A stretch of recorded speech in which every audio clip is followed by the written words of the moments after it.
পড়ছিলাম হচ্ছে pre history, তাই তো, বা প্রাগৈতিহাসিক যুগ। তাহলে আগের দিন আমরা দেখেছি প্যালিওলিথিক এজ বা প্রাচীন প্রস্তর যুগ দেখেছি এবং মেসোলিথিক এজ বা মধ্য প্রস্তর যুগ দেখেছি। এই যে প্যালিওলিথিক এজ এবং মেসোলিথিক এজ কি আমরা হাতিয়ার, তার ব্যবহার, তারপরে হচ্ছে মানুষের খাদ্য জীবিকার উৎস এবং বাসস্থান, এই চারটি ভাগে ভাগ করে আমরা প্যালিওলিথিক এজ এবং মেসোলিথিক এজটাকে আগের দিন দেখেছি। এবং এই যখন চারটি জিনিস আমরা যখন ভাগ করছি তখন আমরা দেখছি যে বিভিন্ন যুগের সাথে তাদের হাতিয়ারের পরিবর্তন হচ্ছে এবং তাদের ব্যবহারগুলো চেঞ্জেস আসছে, তাই তো। হাতিয়ারের পরিবর্তন হচ্ছে এবং তাদের ব্যবহারের চেঞ্জেস আসছে এবং আরো নতুন কিছু সংযোজন ঘটছে বিভিন্ন যুগের সাথে, যুগের পরিবর্তনের সাথে সাথে। পরিবর্তনগুলো কিরকম? যদি আমরা হাতিয়ার দেখি, হাতিয়ারের ধরন কিরকম ছিল। যদি আমরা হাতিয়ারের ধরন দেখি তাহলে প্যালিওলিথিক এজে কেমন ছিল হাতিয়ারের ধরন? ছিল বড়, ভোঁতা, অমসৃণ আর অমসৃণ, হ্যাঁ, অমসৃণ, তীক্ষ্ণ ও সূক্ষ্ম। তীক্ষ্ণ সূক্ষ্ম। তাহলে আমরা প্যালিওলিথিক এজকে তিনটি ভাগে ভাগ করতে পারি। কি কি? প্যালিওলিথিক মানে প্রাচীন প্রস্তর। প্রাচীন প্রস্তরকে তিনটি ভাগে ভাগ করতে পারি। কি কি? নিম্ন প্রাচীন, মধ্য প্রাচীন আর উচ্চ প্রাচীন। নিম্ন প্রাচীনে মানুষ কি ধরনের পাথর ইউজ করে হাতিয়ার বানাতো? কোর্ট টুল দিয়ে। ঠিক আছে, নিম্ন প্রাচীন প্রস্তরযুগে মানুষ কোর্ট টুল দিয়ে হাতিয়ার তৈরি করত। এবার যদি আমরা মধ্য প্রাচীন প্রস্তর যুগে চলে যাই তাহলে ফ্লেক টুল। ফ্লেক টুলটা কি জিনিস? মানে এই যে একটা বড় পাথর, সেখান থেকে এই যে একটু ভেঙে দিয়ে যে চড়াটা বেরোয় সেটা হচ্ছে ফ্লেক টুল আমরা বলি। তাহলে ফ্লেক টুল দিয়ে তারা হাতিয়ার তৈরি করত। তাহলে নিম্ন প্রাচীন প্রস্তর যুগে মানুষ কোর্ট টুল দিয়ে হাতিয়ার তৈরি করছে, মধ্য প্রাচীন এবং উচ্চ প্রাচীন প্রস্তর যুগে মানুষ ফ্লেক টুল দিয়ে হাতিয়ার তৈরি করছে। তাহলে হাতিয়ারগুলো কি রকম ছিল? বড় ছিল, ভোঁতা ছিল, অমসৃণ ছিল এবং পরবর্তীকালে যখন মধ্য প্রাচীন প্রস্তর এবং নিম্ন প্রাচীন প্রস্তর আসে তখন হাতিয়ারগুলো হয় তীক্ষ্ণ, সূক্ষ্ম নয়, তীক্ষ্ণ ও ছোট। তখন হাতিয়ারগুলো হয় তীক্ষ্ণ ও ছোট। সূক্ষ্ম কখন হয়? মেসোলিথিক এজে, যাকে আমরা মাইক্রোলিথ বলছি, তাই না? এবং এই হাতিয়ারগুলো, এই বড়, ছোট, ভোঁতা, অমসৃণ এবং তীক্ষ্ণ, এই হাতিয়ারগুলো ইউজ করে তারা কি করত? তারা পশু শিকার করত, পশুর মাংস কাটত, চামড়া ছাড়ানো, এই সমস্ত জিনিস তারা ইউজ করতো এই সমস্ত হাতিয়ারগুলো দিয়ে। কয়েকটা হাতিয়ারের নাম বল দেখি। হাতিয়ারের নাম? Hand অ্যাক্স,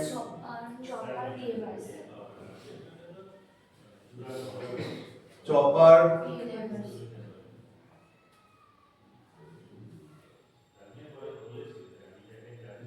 চপার্স, cleavers. ঠিক আছে, এটা হচ্ছে কি? এটা হচ্ছে লোয়ার প্যালিওলিথিক এজ বা নিম্ন প্রাচীন প্রস্তর যুগের হাতিয়ার। যদি আমরা বলি কয়েকটা উদাহরণ দে, মিডল প্যালিওলিথিক এবং আপার প্যালিওলিথিকের কয়েকটা উদাহরণ দেখি। ব্লেড, স্ক্র্যাপার বলেছিলাম? স্ক্র্যাপার বলিনি? স্ক্র্যাপার হবে, স্ক্র্যাপার। তারপরে হচ্ছে বোরার, তারপরে হচ্ছে বুরিন। ঠিক আছে, এগুলো হচ্ছে মিডল এবং আপার প্যালিওলিথিক এজের হাতিয়ারের উদাহরণ। ঠিক আছে, তাহলে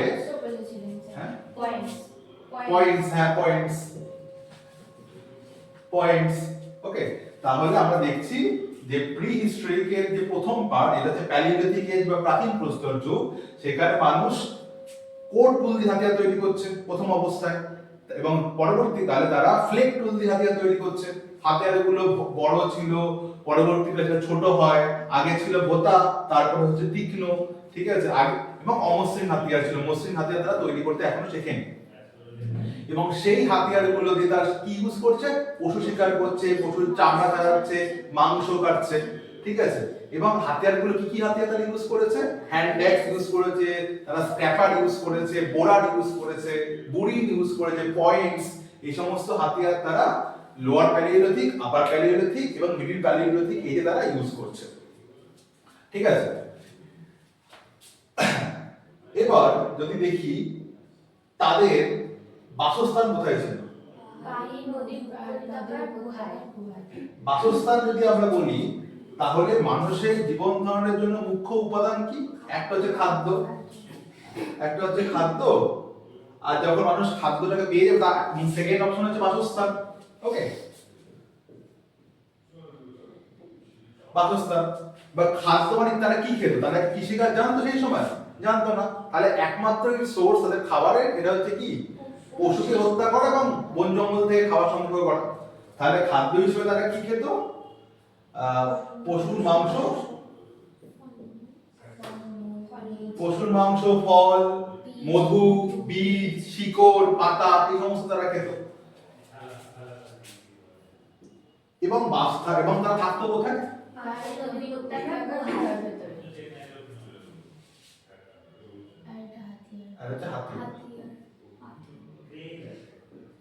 এই যে তারা পশুর মাংস খাচ্ছে, পশুটাকে তো মারতে হবে, না মারলে তো তাকে আমি মাংস খেতে পারবো না। এই যে পশুকে যে মারছে তারা কি ইউজ করে মারছে, হাতিয়ার ইউজ করে মারছে। হাতিয়ার কি দিয়ে তৈরি, পাথর দিয়ে তৈরি, তাহলে হাতিয়ার তৈরি হচ্ছে পাথর দিয়ে। অর্থাৎ সেই সময় তাদের দুটো মেন পয়েন্ট, একটা হচ্ছে খাদ্য হিসেবে পশুর মাংস এবং জল, আর একটা হচ্ছে এই যে পশুটিটাকে মারবে তার জন্য যে হাতিয়ারটা, অর্থাৎ পাথরের তৈরি হাতিয়ার। এই দুটো আমরা কোথায় পেতে পারি, পাহাড়ি নদী উপত্যকায়, পাহাড়ি নদী উপত্যকায়, ঠিক আছে। তাহলে পাহাড়ি নদী উপত্যকাতে আমরা এই দুটো জিনিস একসাথে পেতে পারি। সুতরাং তারা থাকবে কোথায়, পাহাড়ি গুহাতে, কারণ এখন তারা ঘর তৈরি করতে শেখেনি, ঠিক আছে। আর প্যালিওলিথিক এজে কি মানুষ আগুন জ্বালাতে শিখেছিল, নিম্ন প্রাচীন প্রস্তর যুগে আগুনটা প্রাকৃতিকভাবে দেখেছিল, শিখেছিল, নবদিকে ব্যাপকভাবে এবং সুনির্দিষ্টভাবে ব্যবহার করেছে। যদি বলা হয় যে মানুষ কি প্রিহিস্টোরিক বা প্যালিওলিথিক এজে আগুন জ্বালাতে শিখেছে, হ্যাঁ শিখেছে, কিন্তু নিম্ন প্রাচীন প্রস্তর যুগে শেখেনি, তারা প্রাকৃতিক আগুনকে দেখেছে। প্রাকৃতিক আগুন বলতে উদাহরণ দাবানল বা যে বিদ্যুৎ চমকাচ্ছে সেইগুলো। যখন মধ্যপ্রাচীন প্রস্তর যুগ আসছে তখন কিছু ব্যবহার করছে, কিন্তু সুনির্দিষ্টভাবে ব্যবহার করতে পারছে না, যে আমার এখনই দরকার, এখনই আমাকে জ্বালাতে হবে, সেইভাবে তারা ব্যবহার করতে পারছে না। কিন্তু যখন আপার প্যালিওলিথিক আসে তখন সে ব্যাপকভাবে ব্যবহার করছে এবং সুনির্দিষ্টভাবে ব্যবহার করছে, ঠিক আছে। তাহলে আমরা দেখেছি যে প্যালিওলিথিক এজ এবং প্রাচীন প্রস্তর যুগে মানুষ আগুন জ্বালাতে শিখেছিল, এটা কিন্তু একটা গুরুত্বপূর্ণ পয়েন্ট। ওকে, আর মানুষ খেত কি, পশুর মাংস, ঠিক আছে। তাহলে এটা হচ্ছে আমরা দেখেছি প্যালিওলিথিক এজ বা প্রাচীন প্রস্তর যুগে। যদি বলা হয় ভারতে প্যালিওলিথিক এজ বা প্রাচীন প্রস্তর যুগ কত থেকে কতদিন পর্যন্ত স্থায়ী ছিল, 6 লাখ থেকে 10,000 BCE পর্যন্ত বিস্তৃত ছিল। যদি বলা হয় প্যালিওলিথিক এজের মানুষের প্রকৃতি কিরকম ছিল, যদি বলা নিম্ন প্রাচীন প্রস্তর তাহলে হোমো ইরেক্টাস, মধ্য প্রাচীনে আর আপারে হোমো স্যাপিয়েন্স স্যাপিয়েন্স। যদি বলা হয় প্রাচীন প্রস্তর যুগে তখন তার জলবায়ু কিরকম ছিল, তখন কি হবে, আইস এজ ছিল বা প্লিস্টোসিন যুগ ছিল। কিন্তু যখন আপার প্যালিওলিথিক আসে তখন কি হচ্ছে, পৃথিবী আস্তে আস্তে বরফ হতে থাকছে, অর্থাৎ পৃথিবী ট্রান্সফর্ম করছে প্যালিওলিথিক থেকে হলোসিন যুগে, তাই তো। অর্থাৎ আইস এজ শেষ হচ্ছে এবং হলোসিন শুরু হচ্ছে। আমরা যে বর্তমানে এখন রয়েছি, আমরা কোন যুগে বসবাস করছি, আমরা হলোসিন যুগে বসবাস করছি। প্রি হিস্টোরিক পিরিয়ডে এই যে মানুষ এই যে পাথরের তৈরি হাতিয়ার ইউজ করছে, এগুলো কোন পাথর দিয়ে তৈরি,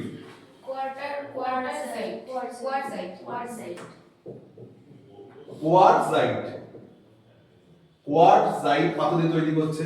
সেই জন্য প্যালিওলিথিক এজের মানুষকে আমরা কি বলছি? কোয়ার্টজাইট ম্যান বলছি, ঠিক আছে? তাহলে আমরা বুঝতে পারলাম যে প্যালিওলিথিক এজের হাতিয়ারের প্রকৃতি কি রকম ছিল, তারা কিভাবে হাতিয়ার তৈরি করতো, কি কি ধরনের হাতিয়ার তৈরি করতো এবং হাতিয়ারের ব্যবহার কি রকম ছিল এবং তারা থাকতো কোথায়। বোঝা গেল প্যালিওলিথিক এজ। প্যালিওলিথিক এজের পর কোন এজ আসছে? মিসোলিথিক। মিসোলিথিক এজ আসছে। মিসোলিথিক এজ মানে কি? মধ্যপ্রাচীন প্রস্তর যুগ। মধ্যপ্রাচীন প্রস্তর যুগ কবে থেকে শুরু হচ্ছে? 10,000 BCE থেকে 4000 10,000 BCE থেকে 4000 BCE 4000 BCE। BCE মানে before common era BCE মানে বিফোর কমন এরা। ওকে। যদি বলা হয় মিসোলিথিক যুগে হাতিয়ার কি রকম ছিল? হাতিয়ার ছিল শঙ্খ ছিল আর অমসৃণ ছিল। তাহলে মিসোলিথিক যুগে হাতিয়ার কিন্তু এখন অমসৃণই আছে, ঠিক আছে? সেটা ছোট না বড় হলো? ছোট। সেটা ভোঁতা না তীক্ষ্ণ না সূক্ষ্ম? সূক্ষ্ম। সূক্ষ্মটাকে আমরা ইংলিশে কি বলি? মাইক্রোলিথ। ঠিক আছে? যদি প্রশ্ন আসে যে মানুষ মাইক্রোলিথ এর ব্যবহার কোন যুগ থেকে শুরু করে, তখন মিসোলিথিক যুগ থেকে শুরু করে। ওকে। কয়েকটা হাতিয়ারের নাম বল। তীর, বর্ষা, ধনুক, কাঁচি। এবং তারা সেগুলো কিভাবে ইউজ করতো? মানে পাথর এবং কাঠ ইউজ করে তারা সেই হাতিয়ারগুলো ইউজ করতো। যখন আমরা পাথরের সাথে কাঠ ইউজ করছি তখন তার ফোর্সটা বেড়ে যাচ্ছে, ঠিক আছে? এবং এদের ব্যবহার কিভাবে হতো? মাছ ধরা, পশু শিকার করা, মাংস কাটা, চামড়া ছাড়া, এই সবের কাজের জন্য আমরা হাতিয়ারগুলো মেসোলিথিক এজে ব্যবহার শিখেছি। তখনকার মানুষরা কি পাহাড়ি গুহায় থাকতো না ঘর তৈরি করতে শিখেছিল? পাহাড়ি গুহাতেই থাকতো। কারণ তাদের এখন দুটো মেইন প্রয়োজন, একটা হচ্ছে খাদ্য, পশুর অর্থাৎ, এবং এই যে পশুর মাংস, পশুটাকে হত্যা করার জন্য হাতিয়ার তৈরি দরকার। হাতিয়ার তৈরি হচ্ছে পাথর থেকে। সুতরাং এখনো তারা পাহাড়ি গুহাতেই থাকছে, এখন তারা ঘর তৈরি করতে শেখেনি। যদি আমরা বলি যে মিসোলিথিক এজের মানুষরা কি পশুপালন শুরু করেছিল? শুরু করেছিল। প্যালিওলিথিক যুগে মানুষরা শুরু করেছিল। কেন? কেন বনাঞ্চল ছিল না? গরম হয়ে গেছে, আস্তে আস্তে গরম হচ্ছে, এর জন্য বৃষ্টি হবে, ঘাস হবে, তার জন্যই ওরা পশুপালন শুরু হচ্ছে। তাহলে মিসোলিথিক যুগের একটা অত্যন্ত গুরুত্বপূর্ণ পয়েন্ট কি? এই যুগে মানুষ পশুপালন শুরু করছে। এই যুগে মানুষ পশুপালন শুরু করছে। যদি বলা হয় মানুষের কোন পশুকে প্রথম পোষ মানিয়েছিল? কুকুরকে প্রথম পোষ মানিয়েছিল।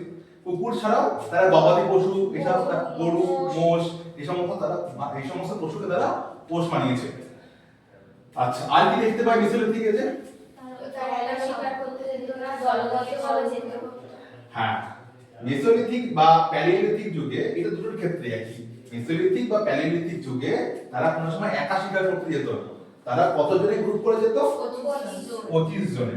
এটাকে কি বলা হতো? ব্যান্ডস বলা হতো। ব্যান্ডস মানে দল। আবার দেখা যাচ্ছে অনেকগুলো ব্যান্ড, ধর একটা ব্যান্ড, দুটো ব্যান্ড, তিনটে ব্যান্ড, চারটে ব্যান্ড, মানে অনেকগুলো ব্যান্ড একত্রে মিলিত হয়ে কি হচ্ছে? না, গ্রুপ তৈরি হচ্ছে। এই জায়গাটা আমার একটা প্রশ্ন ছিল যে এই যে গ্রুপটা যে তৈরি, একটা গ্রুপে কি 500 জন করে থাকবে নাকি এক একটা গ্রুপে 500 জন করে থাকবে? একটা গ্রুপে 500 জন করে থাকবে। এক একটা ব্যান্ড 25 জনকে নিয়ে তৈরি। একটা গ্রুপ 500 জনকে নিয়ে তৈরি, ঠিক আছে? তাহলে কতগুলো ব্যান্ড হলে একটা গ্রুপ তৈরি হবে বল? 16টা ব্যান্ড। কি করে 16টা হচ্ছে? 20টা। 20টা ব্যান্ড নিয়ে একটা গ্রুপ তৈরি হচ্ছে। একটা ব্যান্ডে 25 জন, তাহলে 20টা ব্যান্ডে কত? 500 জন। তাহলে একটা ব্যান্ড তৈরি হতো 25 জনকে নিয়ে। অনেকগুলো ব্যান্ড, অনেকগুলো দল একত্রে মিলে তৈরি হতো গ্রুপ, যেখানে থাকতো 500 জন মানুষ। ওকে, পরবর্তীকালে যখন আমরা নিওলিথিক এজে আসবো তখন এই ব্যান্ড চেঞ্জ হয়ে কি হয়ে যাচ্ছে, ক্ল্যান। মানে গোষ্ঠী। ক্ল্যান মানে কি, গোষ্ঠী।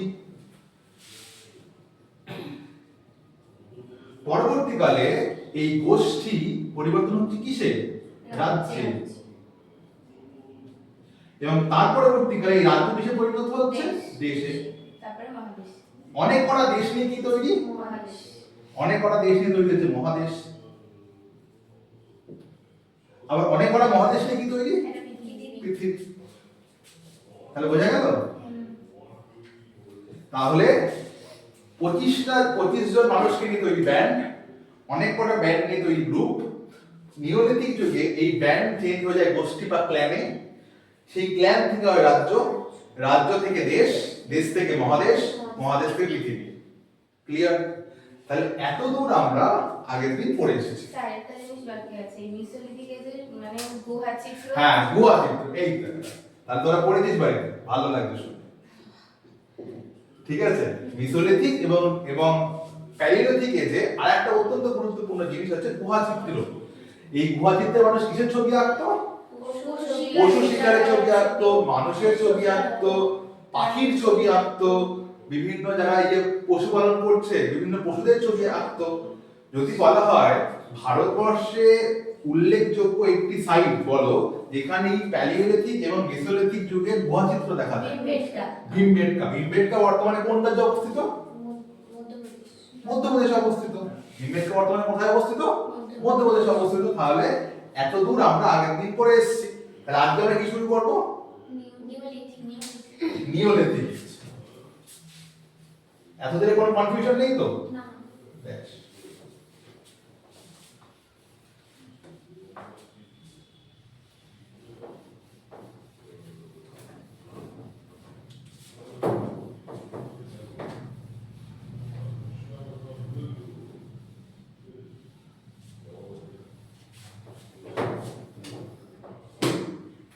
তাহলে এবার আমরা শুরু করছি হচ্ছে নিওলিথিক।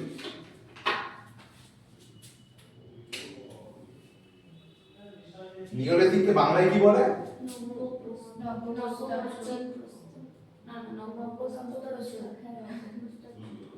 নিওলিথিক এজ বা নব্যপ্রস্তর যুগ। এর কালসীমা কি, 7000 BCE থেকে 1000 BCE। 7000 BCE থেকে 1000 BCE। BCE। BCE কে আমরা আর কিভাবে লিখতে পারি, BCE মানে বিফোর ক্রাইস্ট বা খ্রিস্টপূর্বাব্দ। তাহলে আমরা বলতে পারি নিওলিথিক যুগ আজ থেকে কত মিলেনিয়াম আগে শুরু হয়েছিল। নিওলিথিক যুগ আজ থেকে কত মিলেনিয়াম আগে শুরু হয়েছিল, 7 মিলেনিয়াম। 7000 হবে। বল। 1 মিলেনিয়াম সমান কত, 10 লাখ। ওটা তো মিলিয়ন। 1 মিলিয়ন সমান 10 লাখ। আমি বলছি মিলেনিয়াম মানে সহস্রাব্দ, হাজার। তাই 1 মিলেনিয়াম সমান কত, 1000, 1000। তাহলে আমরা যদি বলি ভারতের নিওলিথিক যুগ আজ থেকে কত বছর আগে শুরু হয়েছিল, তাহলে কি হবে, 7 মিলেনিয়াম। কত কি হবে, ও বলে 7 মিলিয়ন। ওকে, না ঠিক আছে, ঠিক আছে, কোনো সমস্যা নেই। ও বলছে 7 মিলেনিয়াম। তুই কি বলছিস, বল। কিছু তো একটা হবে, 5, 6, 10, বল বল। কত মিলেনিয়াম, কত মিলেনিয়াম বা কত সহস্রাব্দ,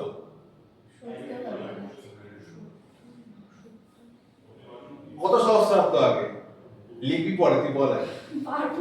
কেন পারবি না?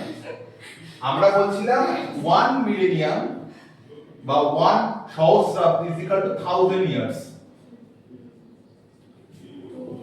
1 মিলেনিয়াম, এটা কিন্তু মিলিয়ন নয়, হ্যাঁ, 1 millennium is equal to 1000 years. তাহলে নিওলিথিক যুগ শুরু হয়েছিল 7000 খ্রিস্টপূর্বাব্দ আগে। ঠিক আছে, তাহলে যদি বলি নিওলিথিক যুগ আজ থেকে কত সহস্রাব্দ আগে শুরু হয়েছিল, তাহলে কি হবে, ও বলে 7 মিলেনিয়াম আগে। তুই কি বলছিস, কিছুতে একটা সংখ্যা বল, 5 6 1 2 কিছু তো একটা হবে, 10 15 70 কিছু তো একটা হবে। 1 মিলিয়ন মানে 1000 হবে। 1 মিলিয়ন, মিলিয়ন নয়। হ্যাঁ 7 মিলিয়ন হবে। 1 millennium is equal to 1000 years. এখানে কত আছে? 7000। তাহলে কত কত হবে? কত মিলেনিয়াম? 7 মিলেনিয়াম, তাই তো? কেন জানিস না?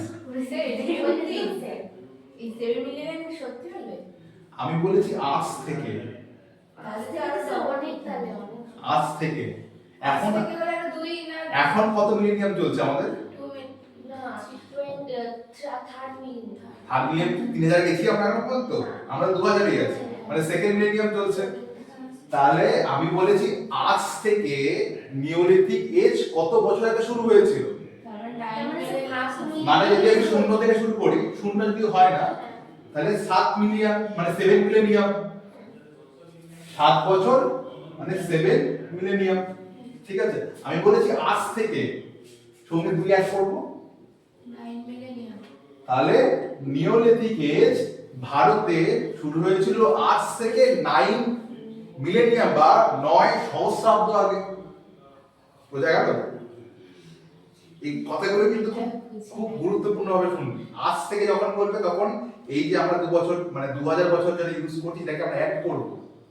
ঠিক আছে? আর যদি বলতো নিওলিথিক যুগ ভারতে কত বছর আগে শুরু হয়েছিল, তখন 7 মিলেনিয়াম, তখন আজ বলেনি বা প্রেজেন্টলি বলেনি।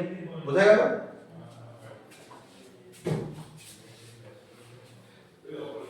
তাহলে নিওলিথিক এজ বা নব্যপ্রস্তর যুগ কি আমরা ঠিক ওইভাবেই তার হাতিয়ারের ব্যবহার, তাদের খাদ্যের উৎস, তাদের বাসস্থান, এই পয়েন্টগুলোতে ভাগ করবো যেভাবে আমরা প্যালিওলিথিক এবং মেসোলিথিক এজ থেকে এসেছি। ঠিক আছে, চল তাহলে নিওলিথিক এজে আমরা শুরু করব মানুষের জীবিকা দিয়ে। ওকে, তারা কি ধরনের জীবিকা নির্বাহ করত বা কি ধরনের কাজ করত? জীবিকা। তাহলে যদি বলা হয় প্যালিওলিথিক এজ ছিল আইস এজ, সেখানে সারা পৃথিবী বরফাবৃত ছিল। ওকে, পরবর্তীকালে যখন মেসোলিথিক এজ আসে তখন হলোসিন পিরিয়ড শুরু হয়, পৃথিবী আস্তে আস্তে গরম হচ্ছে, বিভিন্ন জায়গায় বনাঞ্চল সৃষ্টি হচ্ছে, এটা আমরা দেখি মেসোলিথিক এজে। যখন নিওলিথিক এজে আসি তখন পৃথিবী গরম হয়ে গেছে অলরেডি, হলোসিন পিরিয়ড শুরু হয়ে গেছে। তাহলে এবার কি কৃষিকাজ শুরু হতে পারে? শুরু হতে পারে। তাহলে নিওলিথিক যুগের মানুষের প্রধান জীবিকা কি হচ্ছে? কৃষিকাজ।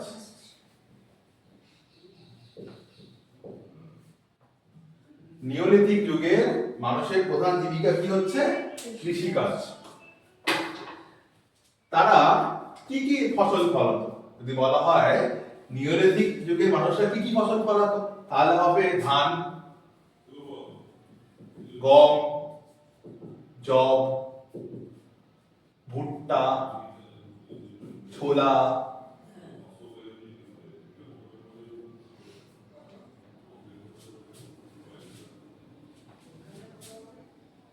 বাজরা,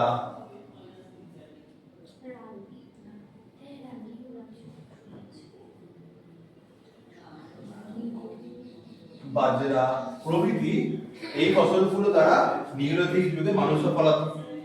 ওকে, স্যার মানে বলতে যে শস্য দানা টাইপের কিছু তারা কৃষি কাজ করে। হ্যাঁ, কৃষিকাজ মানে ধানটা পেতে গেলে তো আমার চাষবাস করতে হবে, গম পেতে গেলে চাষবাস করতে হবে। তাহলে যখন পৃথিবী আস্তে আস্তে গরম হচ্ছে তখন তার কিছুদিন পর মানুষ তার খাদ্যের জন্য আর শিকারের উপর ডিপেন্ড করতে শুরু করছে না, তখন সে অন্য রাস্তা খুঁজছে যে খাবারেরটাকে কিভাবে আমরা অন্যদিকে বা সেকেন্ড একটা অপশন আমরা পেতে পারি। সেই অনুসারে নিওলিথিক যুগে মানুষরা প্রথম কৃষিকাজ শুরু করছে। তারা কি কি ফসল ফলাচ্ছে? তারা ধান, গম, জব, ভুট্টা, ছোলা, বাজরা প্রভৃতি শস্য তারা ফলানো শুরু করছে তাদের খাদ্যের জন্য।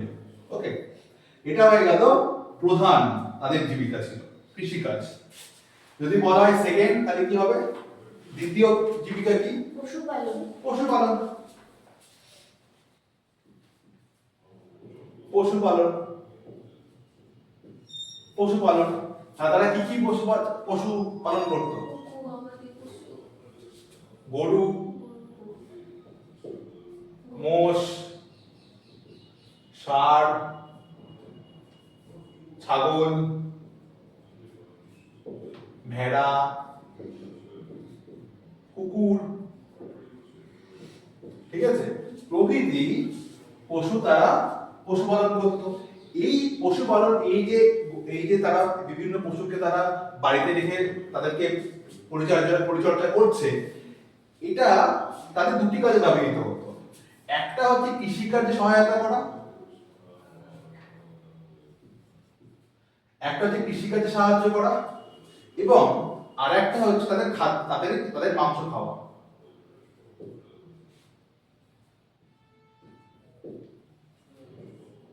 ঠিক আছে, তাহলে নিওলিথিক যুগে মানুষের প্রধান জীবিকা হচ্ছে কৃষিকাজ। তারা ধান, গম, যব, ভুট্টা, ছোলা, বাজরা প্রভৃতি শস্য চাষ করছে। সেকেন্ড জীবিকা হচ্ছে পশুপালন। তারা গরু, ছাগল, মোষ, ভেড়া, কুকুর এই সমস্ত পশু তারা প্রতিপালন করছে নিজেদের বাড়িতে। এই যে তারা পশুপালন করছে, এটাকে তারা দুটি ভাগে ব্যবহৃত হচ্ছে। কৃষিকাজে সাহায্য করা মানে মাঠের বিভিন্ন যে ফসল হচ্ছে সেগুলোকে বাড়িতে আনা, মাঠটাকে চাষ করা, এই সমস্ত কাজের জন্য তারা পশুগুলোকে ব্যবহার করছে এক। দ্বিতীয় হচ্ছে এই সমস্ত পশুর মাংস তারা খাদ্য হিসেবে গ্রহণ করছে। অর্থাৎ পশুপালনের মাধ্যমে তাদের কতগুলো কাজ হচ্ছে, কি কি? আর খাদ্যের জন্য। ওকে। আর সেকেন্ড সেটা হচ্ছে মাছ ধরা। সেকেন্ড যে কাজ সেটা কি? সেটা হচ্ছে মাছ ধরা। তাহলে নিওলিথিক এজের যে প্রধান কাজ সেটা হচ্ছে কৃষিকাজ, পশুপালন এবং মাছ ধরা। কৃষিকাজ তারা বিভিন্ন শস্য উৎপাদন করছে, পশুপালন এর মাধ্যমে তাদের দুখানা সুবিধা হচ্ছে, একটা হচ্ছে কৃষিকাজে সহায়তা করা এবং আর একটা যে খাদ্য হিসেবে গ্রহণ করা, এবং হচ্ছে মাছ ধরা। এই যে জীবিকাগুলো, এটাই কি তাদের খাদ্যের উৎস আমরা বলতে পারি? এই যে জীবিকাগুলো যারা এই যে কৃষিকাজ করছে, এটা তো কৃষিকাজের জীবিকা হলো, আবার এই যে জিনিসগুলো উৎপাদন হচ্ছে তারা খাদ্য হিসেবে গ্রহণ করছে। সেকেন্ড, এই যে পশুপালন করছে, পশুগুলোকে তারা কৃষিকাজে ব্যবহৃত করছে আবার খাদ্য হিসেবে গ্রহণ করছে। এই যে মাছ হচ্ছে, তার মাছটাকে খাদ্য হিসেবে গ্রহণ করে, তাহলে আমরা বলতে পারি তাদের এই সময় তাদের যে জীবিকা ছিল সেটাই ছিল তাদের খাদ্যের উৎসের একটা কারণ বা একটা খাদ্যের একটা উৎস আমরা বলতে পারি। ওকে, তাহলে পয়েন্টটা যদি আমরা একটু চেঞ্জ করি, জীবিকা ও তাদের খাদ্যের উৎস। জীবিকা ও তাদের খাদ্যের উৎস।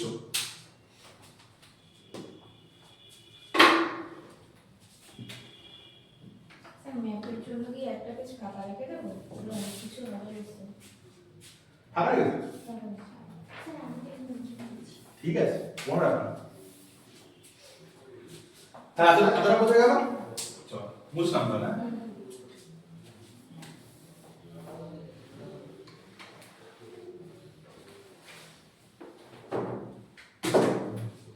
ওই একটা জিনিস দেখ, তারা তো এতদিন কি করতো, মানে নিওলিথিক আগে মানুষ কি করতো, খাদ্য হিসেবে কি গ্রহণ করতো?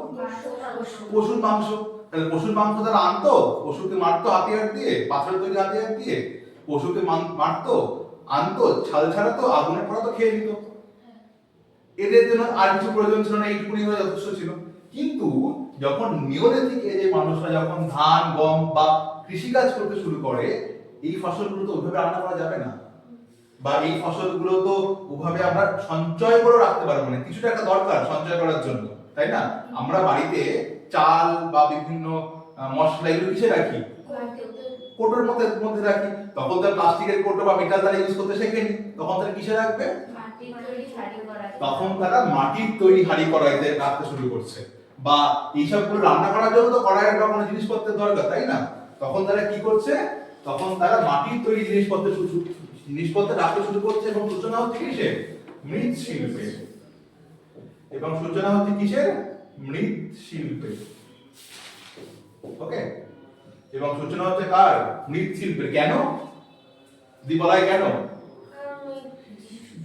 এই সমস্ত শস্যগুলো সঞ্চয় করা বা মজুত করার জন্য, মজুত করা, এই সমস্ত শস্যগুলো রান্না করা,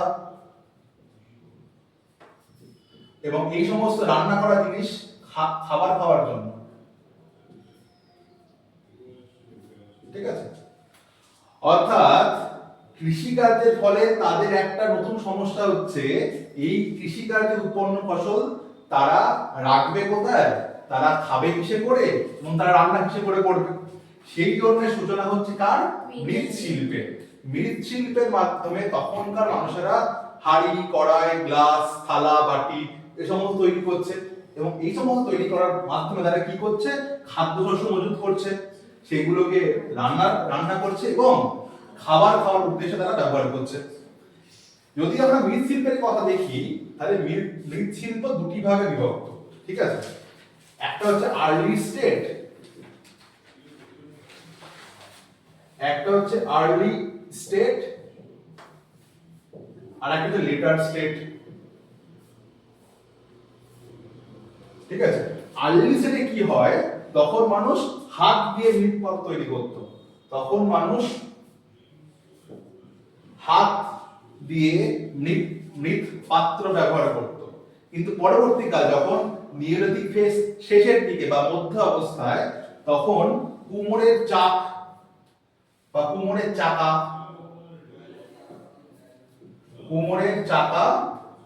কুমোরের চাকা দিয়ে মানুষ মাটির জিনিস তৈরি করতে শেখে। স্বাভাবিকভাবে যদি আমি হাত দিয়ে মাটির জিনিস তৈরি করি, সেটা মসৃণ হবে না অমসৃণ হবে? এবং যদি আমি কুমোরের চাকা দিয়ে মাটি তৈরি করি, তাহলে মসৃণ হবে না অমসৃণ হবে? মসৃণ হবে। তাহলে এটা ছিল অমসৃণ,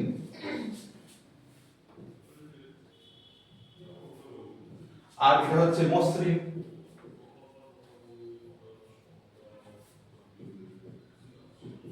বুঝা গেল?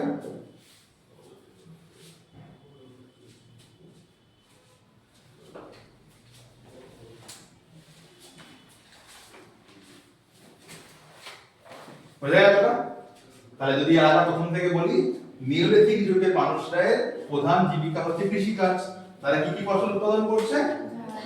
ধান, গম, যব, ছোলা, বাজরা, ভুট্টা। সেকেন্ড যে জীবিকা সেটা কি ছিল? পশুপালন। তারা কি কি পশু পালন করছে?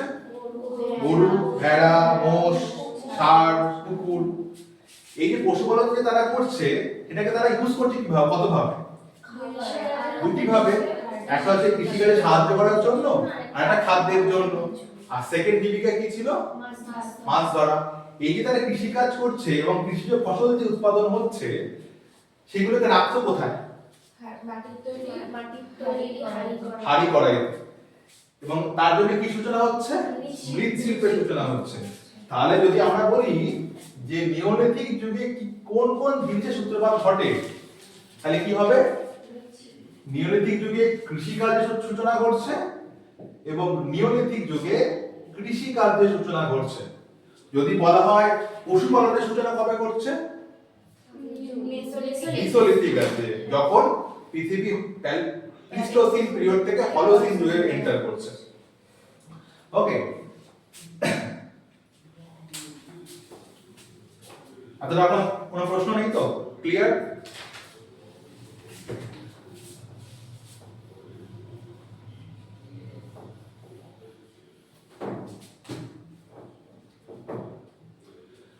আচ্ছা, এবার যদি আসি তাদের বাসস্থান।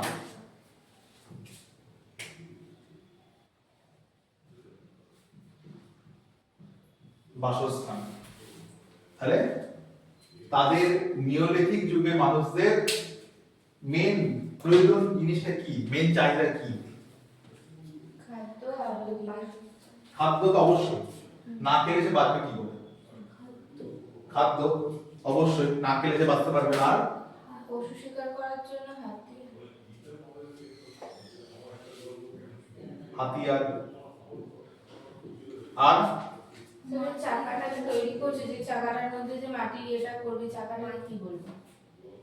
না, ওটা তো আমি বললাম লিটার স্টেজে আসছে, আচ্ছা আচ্ছা, মানে এটা ফার্স্টের দিকটা। মানে মোটামুটি একটা, ঠিক আছে।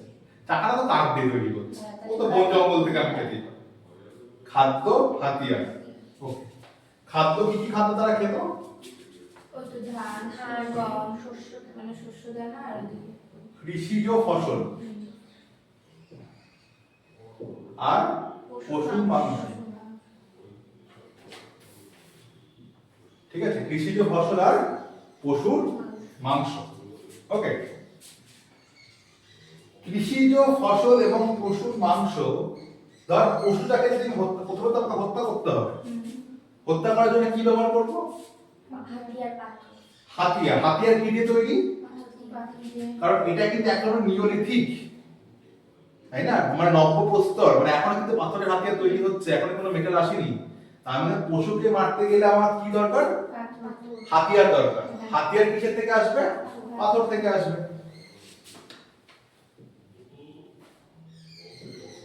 কৃষিকাজ, কৃষি জমি খোদাই, সেটাকে নিড়ানো, ফসল কাটা, তার জন্য কি দরকার? হাতিয়ার। এই হাতিয়ার কোথা থেকে আসবে? পাথর থেকে, ঠিক আছে।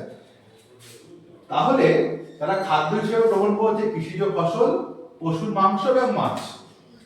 হাতিয়ার, এই যে পশুকে হত্যা করা, কৃষিকাজের জন্য জমিটাকে নিড়ানো, তাকে খোদাই করা, ফসল কাটা, এসবের জন্য হাতিয়ার দরকার, এবং সেগুলো নির্মাণ হচ্ছে কি কার মাধ্যমে? পাথরের মাধ্যমে।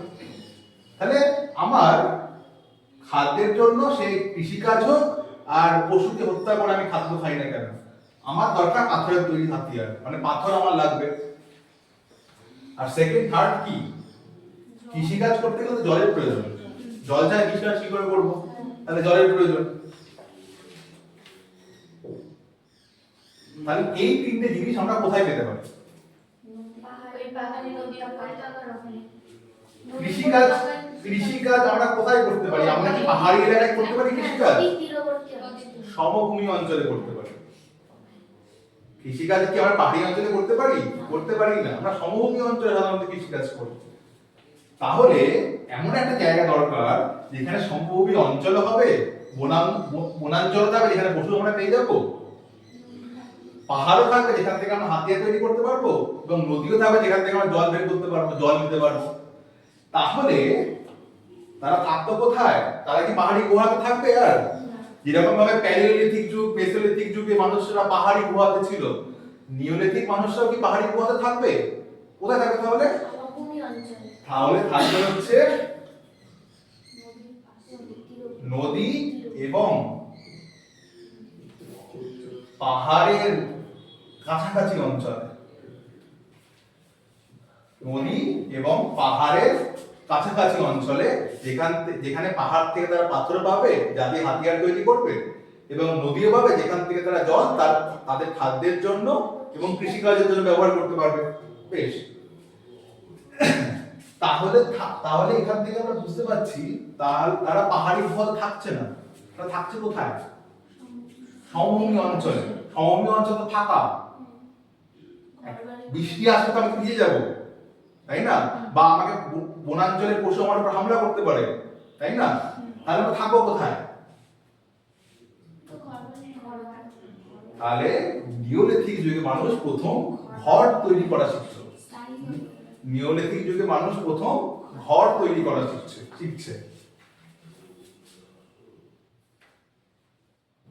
নিওলিথিক যুগে মানুষ প্রথম ঘর তৈরি করা শিখছে। ঘরগুলো হতো দু ধরনের ঘর আমরা দেখতে পাই। একটা হচ্ছে বৃত্তাকার আর একটা হচ্ছে আয়তাকার। একটা হচ্ছে বৃত্তাকার বা সার্কুলার, আয়তাকার বা রেক্ট্যাঙ্গুলার। কেমন ভাবে? এরকম ভাবে অনেকটা।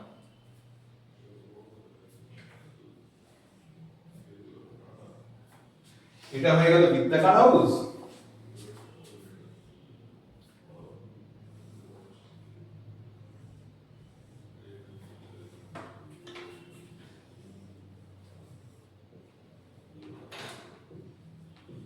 এটা হয়ে গেল রেক্ট্যাঙ্গুলার হাউস, ঠিক আছে। তাহলে আমরা দেখতে পাই নিওলিথিক যুগের মানুষরা প্রথম কৃষিকাজ শুরু করছে, নিওলিথিক যুগের মানুষরা প্রথম প্রথম মৃৎশিল্পের সূচনা করছে, নিওলিথিক যুগের মানুষরা প্রথম ঘর তৈরি করা শিখছে। নিওলিথিক যুগের মানুষরা প্রথম ঘর তৈরি করা শিখছে, বোঝা গেল? তাহলে ঘরগুলো তৈরি হতো কি দিয়ে? পাতা দিয়ে, আর ওই ধানের ওটা কি বলে যদি বলা হয় দেখ, ঘর তৈরি করতে দেয়াল দরকার আর ছাদ দরকার, দুটো জিনিস আমাদের দরকার। যেরকম ভাবে আমরা দেখতে পাই বর্তমানে আমরা দেয়াল তৈরি করি ইট দিয়ে আর ওপরটা কংক্রিট হয়, তাহলে সেই সময় এই যে দেয়াল, এই দেয়ালটা কি দিয়ে তৈরি হতো? গাছের ডাল দিয়ে ঘর তৈরি করবে, তারপরে মাটি দিয়ে কি দিয়ে করতো? মাটি দিয়েই হবে। কমন সেন্স ইউজ করবি, ঠিক আছে? কমন সেন্স, বেসিক জিনিস, কোনো জটিল জিনিসে যাবি না। তখন তো এত ইট বালি পাথর ছিলই না, তাহলে কি অপশন পড়ে থাকবে? মাটি। আমরা মাটির তোরা কোনদিন গ্রামে গেছিস? মাটির তৈরি ঘর দেখেছিস? ফোনে রেখেছি, ফোনে দেখেছিস? তো তার গ্রাউন্ড স্ট্রাকচারটা লাগবে না, কাঠ ফাট দিয়ে তারপর কেন? এমনি তো মাটি তৈরি দেয়াল হয়ে যায়, স্ট্রাকচার কেন কাট লাগবে? পিলার না দিলে তো মাটি ধসে যাবে। কিসের পিলার দেবে? মাটির বাইরে পিলার কিসের দেবে? না মানে শুনেছি তাই। না, কোনো পিলার নেই। মাটি দিয়ে ঘর। তাহলে যে দেয়ালগুলো ছিল, সেই দেয়ালগুলো দিয়ে তৈরি হতো মাটির দিয়ে। আর যে ছাদ ছিল সেটা দিতে হচ্ছে খড়। হ্যাঁ, ধর ধানের যে আমরা যখন তার শস্যটাকে নিয়ে নিয়েছি তখন বিচুলি পড়ে থাকছে, গম যখন শস্যটাকে নিয়ে নিয়েছি তখন গমের একটা বাদ বাকি যে অবশিষ্টাংশ পড়ে থাকছে, তাহলে সেইগুলো তারা ছাদ হিসেবে ব্যবহার করতো। খড়টাকে ইংলিশে কি বলে? রিড বলে। কি বলে? রিড। রিড। খড়টা ইংলিশে কি বলে? রিড। তাহলে তারা বৃত্তাকার এবং আয়তাকার ঘর তৈরি করত। ঘর পুরো দেয়াল কি দিয়ে হতো? মাটি দিয়ে। এবং ছাদ কি দিয়ে হতো? খড়। খড় ইংলিশে কি? রিড। ঠিক আছে, ওকে। তাহলে নিওলিথিক যুগের মানুষরা প্রথম কৃষিকাজ করতে শেখে, প্রথম মৃৎশিল্প সূচনা করে এবং ঘর বানাতে শেখে। ওকে, এতটা ক্লিয়ার? বোঝা গেছে?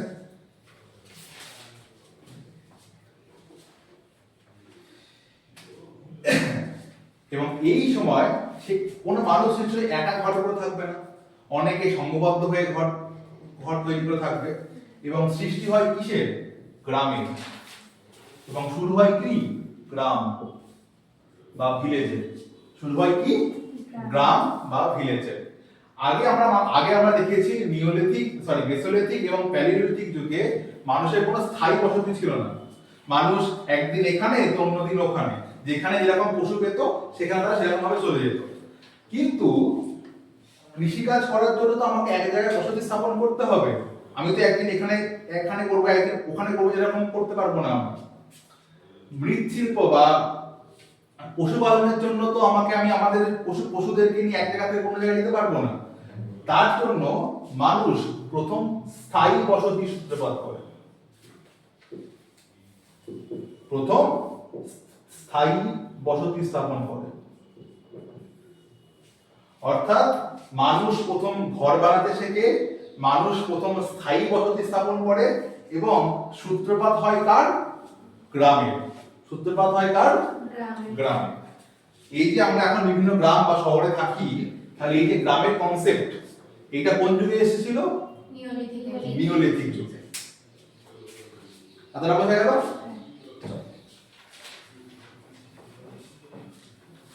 তাহলে কি পড়ে থাকলো এবার?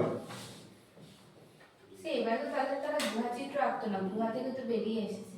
হ্যাঁ, স্বাভাবিকভাবে। এই তো বুঝতে পারছিস তো, পয়েন্টটা বুঝতে পারছিস যে কিভাবে একটা অন্যটার সাথে লিঙ্ক। আগে গুহাতে থাকতো, তারা গুহা চিত্র তৈরি করতো, এখন তারা গুহা থেকে বেরিয়ে আসছে, স্থায়ী বসতি স্থাপন করছে, তাহলে চিত্র আঁকবে কোথায়? বোঝা গেল? জাস্ট কমন সেন্স ইউজ করবে, আর কিচ্ছু না। হলো, আর কি বাকি রইলো? জীবিকা হলো, মৃৎশিল্প হলো, খাদ্যের উৎস হলো, বাসস্থান হলো। মানুষের প্রকৃতি তো হোমো স্যাপিয়েন্স। Homo sapiens. ওর পরে তার কিছু নেই। আমরা তো হোমো স্যাপিয়েন্স। তাহলে ওটা একই হোমো স্যাপিয়েন্স স্যাপিয়েন্সই হবে। আর জলবায়ু তো হচ্ছে জলবায়ু পৃথিবীতে গরমই হয়ে গেছে, যেটা বর্তমানে আমরা এখন দেখতে পাই। আর আগুনের ব্যবহার এটা ভালোই শিখছি। আগুনের ব্যবহার তো আমরা দেখেছি যখন মানে প্যালিওলিথিক এজে, যখন আপার প্যালিওলিথিক এজ, তখন মানুষ আগুনের ব্যবহার শিখে গেল। আর আর কি করে জনবসতি গড়ে তুলেছিল তো। করেছে, আমরা আলোচনা করলাম, গ্রাম হয়েছিল, গ্রামের সূত্রপাত ঘটে। আর যেখানে হবে না, এটা এখনো হয়। আর আর হাতিয়ার, হাতিয়ারই তো আলোচনা করলাম। হাতিয়ার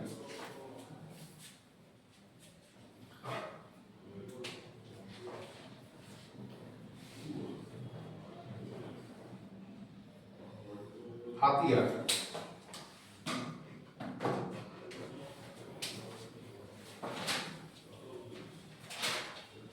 তাহলে হাতিয়ার কি কি হবে? তাহলে তাহলে যদি আমরা বলি প্যালিওলিথিক যুগে মানুষ কি ধরনের হাতিয়ার ইউজ করতো? না না, কি ধরনের? হ্যাঁ, কিন্তু এটাও তো নিওলিথিক নব্যপ্রস্তর, এখানে পাথরের তৈরি হাতিয়ার। ওখানে হাতিয়ারের ধরন কি রকম ছিল? মোটা ছিল, ভোঁতা ছিল, তীক্ষ্ণ ছিল, কি রকম ছিল?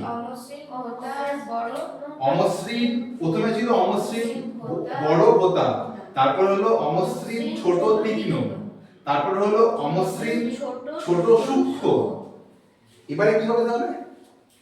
তাহলে আমরা দেখেছি পুরো প্যালিওলিথিক যুগ, পুরো প্যালিওলিথিক যুগ, মেসোলিথিক যুগ চলে এসেছে, অনেকটা মানুষ অনেকটা ইভলভ করেছে, হাতিয়ারে অনেক ইভলভ এসেছে। তাহলে এবারে কি হবে? এবারে হচ্ছে মসৃণ। এতদিন ছিল অমসৃণ, এবারে হচ্ছে মসৃণ। হাতিয়ার কি ধরনের? মসৃণ এবং সূক্ষ্ম।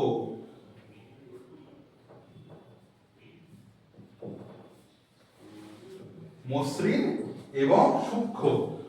সূক্ষ্ম হাতিয়ারের সূত্রপাত কোন যুগ থেকে ঘটে? মেসোলিথিক যুগ থেকে। যখন সেই হাতিয়ার নিওলিথিক এজে আসে, সেই সূক্ষ্ম হাতিয়ার আরো উন্নত হয়, আরো উন্নত হচ্ছে। সেটা ছিল অমসৃণ, এখন হয়ে গেল মসৃণ। তাহলে প্যালিওলিথিক পুরো যুগে ছিল অমসৃণ হাতিয়ার, মেসোলিথিক পুরো যুগে ছিল অমসৃণ হাতিয়ার, কিন্তু যখন আমরা নিওলিথিক যুগে আসি, তখন হাতিয়ার কি হয়ে যাচ্ছে? অমসৃণ থেকে মসৃণ হয়ে যাচ্ছে। বুঝা গেল? কি কি হাতিয়ার তারা ইউজ করতো বল? এই কৃষিকাজের জন্য তো তাহলে ওই যে আমরা মাটিটাকে খুলবে, কোদাল, কোদাল, তারপর কাস্তেছে ধান কাটার জন্য। কুড়ুল আর কোদাল দুটোই একসাথে। মোটা কুড়ুলটা ঠিক, কোদালটা মাটি কুপানোর জন্য, আর কুড়ুলটা কোনো কিছু কাটার জন্য, গাছ কাটা এইসবের জন্য। আর কি কি হতে পারে? মাছ ধরার জন্য তো বর্ষা, ছিপ, জাল টাল এসব তৈরি হতো। গাইতি, গাইতি, গাইতি। ধর ধর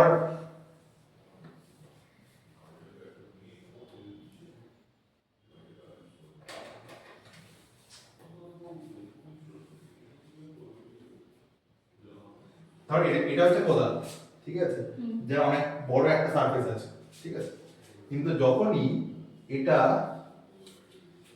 এরকম তীক্ষ্ণ হয়ে যাবে, মুখটা যখন সোজা হয়ে যাবে, সেটাকে আমরা বলবো যে গাইতি। যখন চওড়া থাকবে সেটাকে বলছি কোদাল, আর যখন সরু হয়ে যাবে তখন সেটাকে আমরা কি বলবো? গাইতি। তারপর শস্য উৎপাদন হচ্ছে, কাটার জন্য কিছু তো লাগবে। নিরেন টাইপের, যেটা দিয়ে বীজ করতে শস্যটাকে কি বলবো? কিছু আমরা কি ধানটাকে খাই? না, ধানটার খোসা ছাড়িয়ে আমরা খাই। ঢেকি, ঢেকি ওটাই তো বলছি। ঢেকি এসে বা জাতা, মানে জাতাটাই মেনলি, তার একটা স্টেপ এগিয়ে ঢেকি আসছে। জাতা দেখেছিস? ধর এরকম গোল একটা পাথর থাকে নিচে, ঠিক আছে, এর উপরে আরেকটা গোল পাথর থাকে, এবং এর উপরে একটা হ্যান্ডেল থাকে। এইখানটায় আমি কিছু ফসল রাখছি, এই হ্যান্ডেলটা ধরে এরকম করে ঘোরাচ্ছি, তাহলে ফসলগুলো গুঁড়ো হয়ে যাচ্ছে। জাতার এই যে ফসলগুলো ফলছে, সেগুলোকে তো টুকরো টুকরো করতে হবে, তার মানে কি টুকরো টুকরো আমরা করি কিসে? হামানদিস্তা।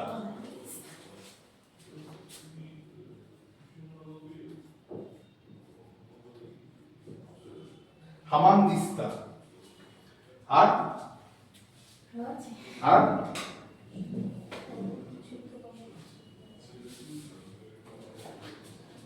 সবজি কি ওরা কি মানে যেগুলো হচ্ছে সেগুলো কাছাকাছি মানে ওর মধ্যে দিয়ে দেবে না, কাটারও তো কোনো কিছু চাই?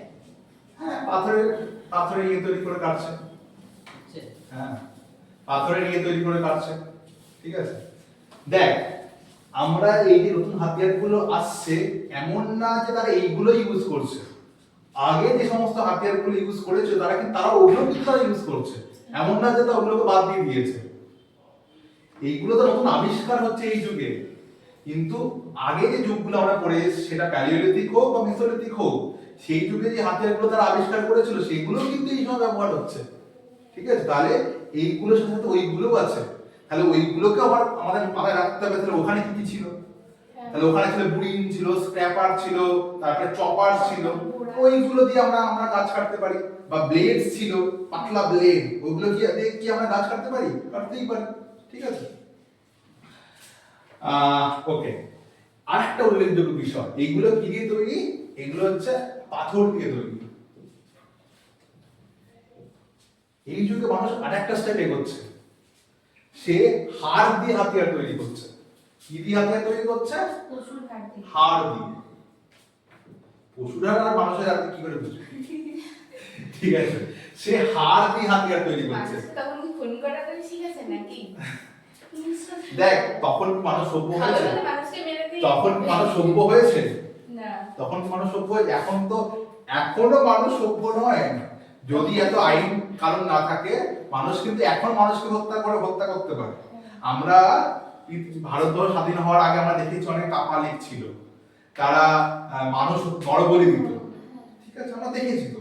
কিন্তু এখন তো কিছু কয়েক বছর আগে নরবলি হয়েছিল। সেটা সেটা সেটা বিতর্ক বিষয় একটা, সেটা কোনো প্রমাণ নেই। ঠিক আছে, নরবলি ওটা তো আগেকার দিনে থাকতো, এখন এই যুগে ভয় কি করে মানুষ মেরে দেবে এরকম ভাবে? আমি বলছি বিভিন্ন আইন আসার আগে। হ্যাঁ, এখন আইন এসছে, মানুষ আইনের ভয়ের জন্য কাউকে মারতে পারছে না। ঠিক আছে, আর তখন তো এইসব তো জানতোই না, তাহলে মানুষকে হত্যা না করার এমন কোনো কিছু ব্যাপার না। এখন আমরা বর্তমান যুগে দাঁড়িয়ে যতটা মনে হচ্ছে, তখন কিন্তু এমন কিছু ছিল না। তাহলে এতদিন আমরা দেখে এসেছি প্যালিওলিথিক এবং মেসোলিথিক যুগে মানুষ পাথরের তৈরি হাতিয়ার ইউজ করে, কিন্তু এই প্রথম আমরা জানছি মানুষ হাড় দিয়ে তৈরি হাতিয়ার ইউজ করছে। কি হাড় দিয়ে কি হাতিয়ার তৈরি করছে? ছুঁচ তৈরি করছে। ছুঁচ তৈরি করছে, হাড়ের তৈরি ছুঁচ। ছুঁচ কি কাজে লাগে? জামা কাপড় সেলাই করতে লাগে। ছুঁচ কি কাজে লাগে? জামা কাপড় সেলাই করতে লাগে। আগে তারা বুড়িন দিয়ে করতো। আগে তারা কি দিয়ে করতো? বুড়িনটা অনেকটা ছোটালো ছিল, কিন্তু একটু ভোঁতা ছিল। ছুঁচ আরো সূক্ষ্ম হবে, আরো সরু হবে। তখন পরবর্তীকালে মানুষ জামা কাপড় সেলাই করতে কি দিয়ে? ছুঁচ। এটা কি দিয়ে তৈরি? হাড় দিয়ে তৈরি। ওকে, তাহলে নিওলিথিক যুগের মানুষ হাতিয়ার তৈরি করতো দুটো জিনিস দিয়ে, একটা পাথর আর একটা হচ্ছে হাড়। পাথর দিয়ে তৈরি করতে হচ্ছে কোদাল, তারপরে হচ্ছে হামানদিস্তা, জাঁতা, তারপরে হচ্ছে গাইতি। হাড় দিয়ে তৈরি করতো ছুঁচ, যেটা জামা কাপড় সেলাইয়ের জন্য ব্যবহার করা হতো। ওকে, আর কি বাকি রইল?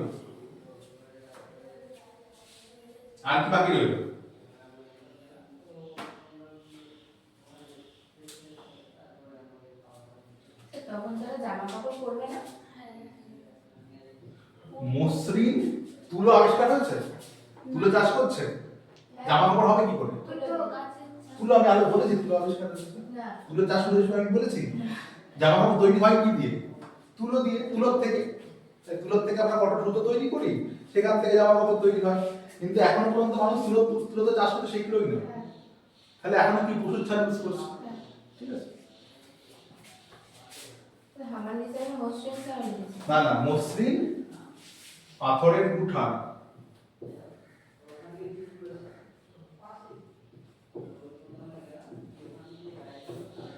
যেটাকে বলছি সেলস। মসৃণ পাথরের কুঠার, যেটাকে বলছি সেলস।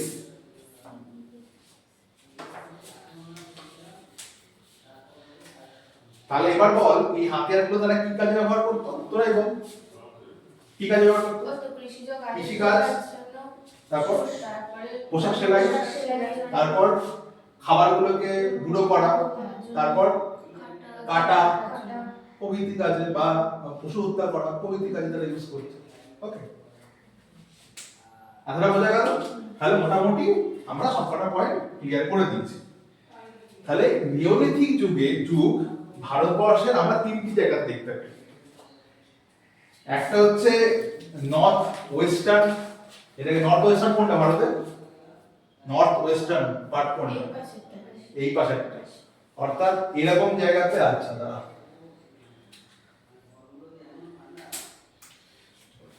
হ্যাঁ, এখান দিয়ে সিন্ধু নদ গেছে। সিন্ধু নদ কোথায় গিয়ে পড়েছে? সিন্ধু নদ কোথায় গিয়ে পড়েছে? কোন সাগরে গিয়ে পড়েছে? এটা কি সাগর এদিকে? হ্যাঁ, জোরে জোরে, হ্যাঁ, অ্যারাবিয়ান সি। এখান থেকে শুরু হচ্ছে গঙ্গা। গঙ্গা কোথায় গিয়ে পড়েছে? বে অফ বেঙ্গল। এখান থেকে শুরু হচ্ছে যমুনা।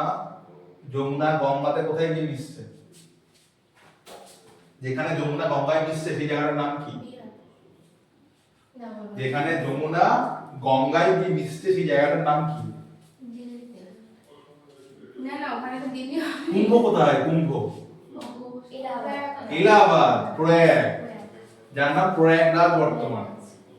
ঠিক আছে, তাহলে আর এখান দিয়ে বইছে হচ্ছে গোদাবরী, যাকে গোদাবরী কোথায় কি মিশছে, কোথায় কি পড়ছে, কোন নদীতে? বে অফ বেঙ্গল।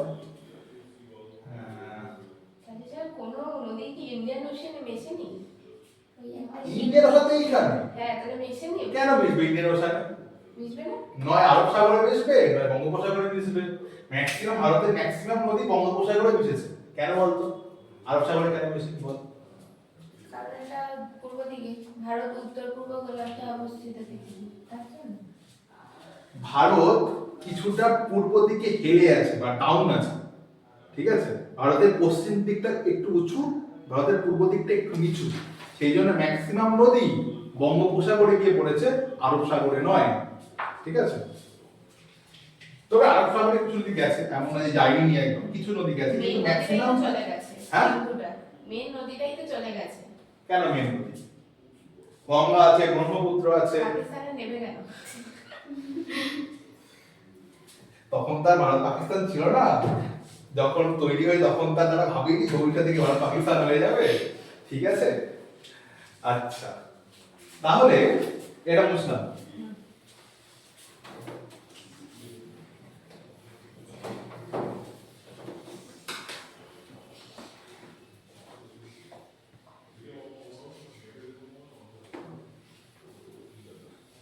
তাহলে আমরা যদি নিওলিথিক এজের বিভিন্ন প্রত্নতাত্ত্বিক ক্ষেত্র বা যেখানে নিওলিথিক এজ ছিল সেই জায়গাগুলোকে দেখি, তাহলে হচ্ছে একটা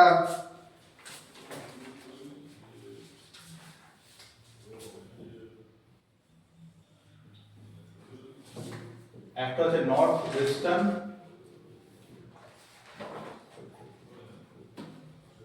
নর্থ ইস্টার্ন,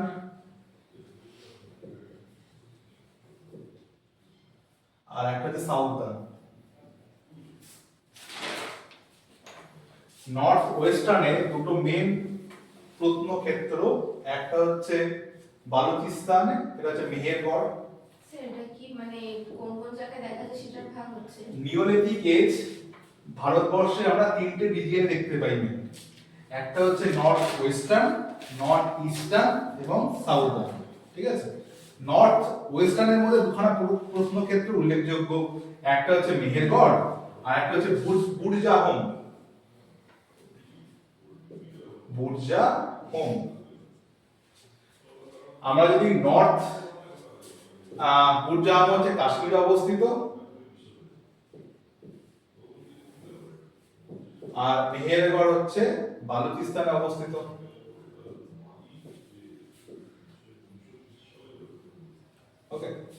নর্থ ইস্টার্নে একটা হচ্ছে চিরান্ড, একটা হচ্ছে চিরান্ড। চিরান্ডটা হচ্ছে বিহারে অবস্থিত। সেকেন্ড হচ্ছে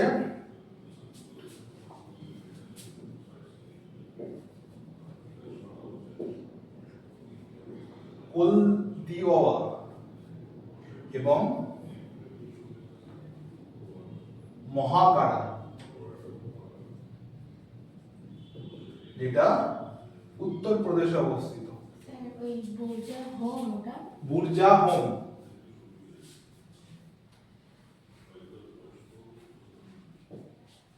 ঠিক আছে, এটা কাশ্মীরে অবস্থিত। নর্থ ইস্টার্ন হচ্ছে চিরান্ড, যেটা বিহারে অবস্থিত। আর সেকেন্ড হচ্ছে কোলদিওয়া এবং মহাকারা, যেটা উত্তরপ্রদেশে অবস্থিত। এবং সাউদার্নে যদি আমরা দেখি মাক্সি কর্ণাটকে অবস্থিত। মাক্সি কর্ণাটকে অবস্থিত। স্যার ওটা কি লিখেছেন? কোনটা রে? এইটা তার নিচেরটা? মহাগারা। আচ্ছা।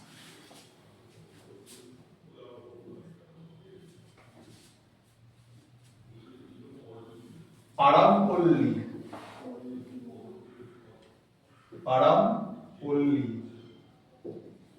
যেটা তামিলনাড়ুতে অবস্থিত। থার্ড হচ্ছে উথনুর, যেটা অন্ধ্রপ্রদেশে অবস্থিত। নিওলিথিক এজে ভারতবর্ষে যে নিওলিথিক এজ ছিল সেটাকে আমরা প্রধানত তিনটি রিজিয়নে ভাগ করতে পারি। একটা হচ্ছে নর্থ ওয়েস্টার্ন, নর্থ ইস্টার্ন এবং সাউদার্ন। নর্থ ওয়েস্টার্ন দুটো ক্ষেত্র মেইন, মেহেরগড় যেটা বালুচিস্তানে অবস্থিত, আর সেকেন্ড হচ্ছে কাশ্মীর বুরজাহোম, যেটা কাশ্মীরে অবস্থিত। মেহেরগড়টা এরকম জায়গাতে অবস্থিত।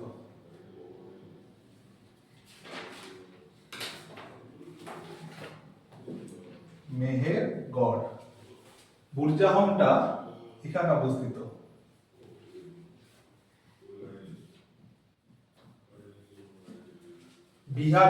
বিহারের এখানে অবস্থিত হচ্ছে চিরান্ড।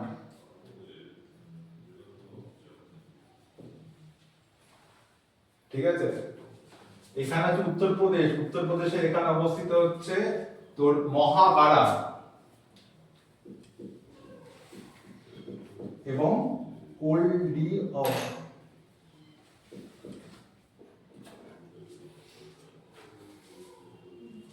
কর্ণাটকের এখানে অবস্থিত হচ্ছে মাস্কি।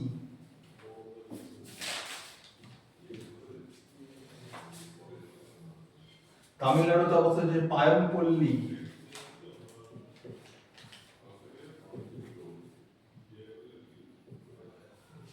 এবং অন্ধ্রপ্রদেশে অবস্থিত হচ্ছে উটনুর।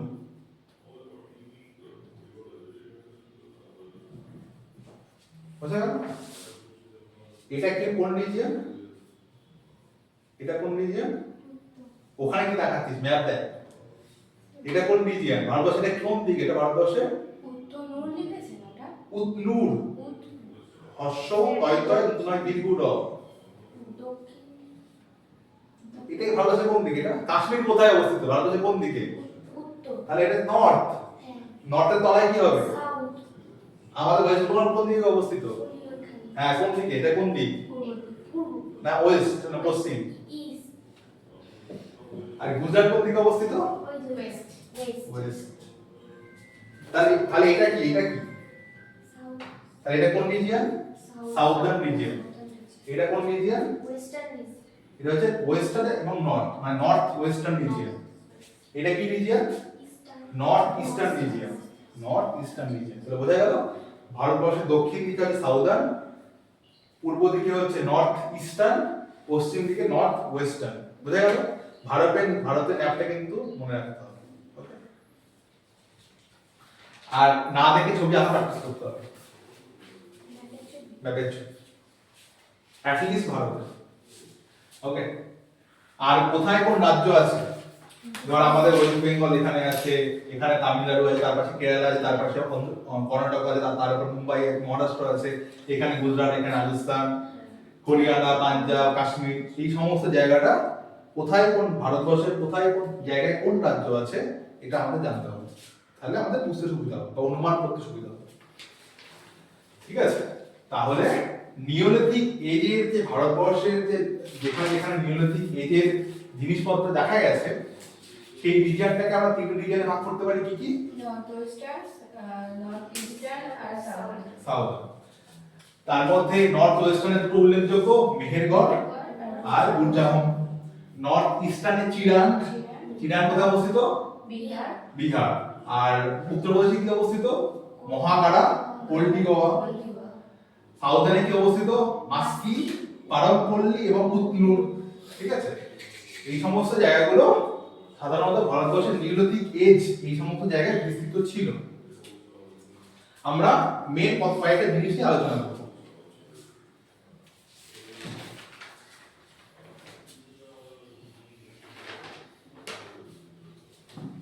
আগের দিন বলেছিল মিসোলিথিক এজের মানুষদের আফ্রিকায় না নর্মদা আর ইয়েতে ছিল আর কি। হ্যাঁ, না সেটা তো মানুষ।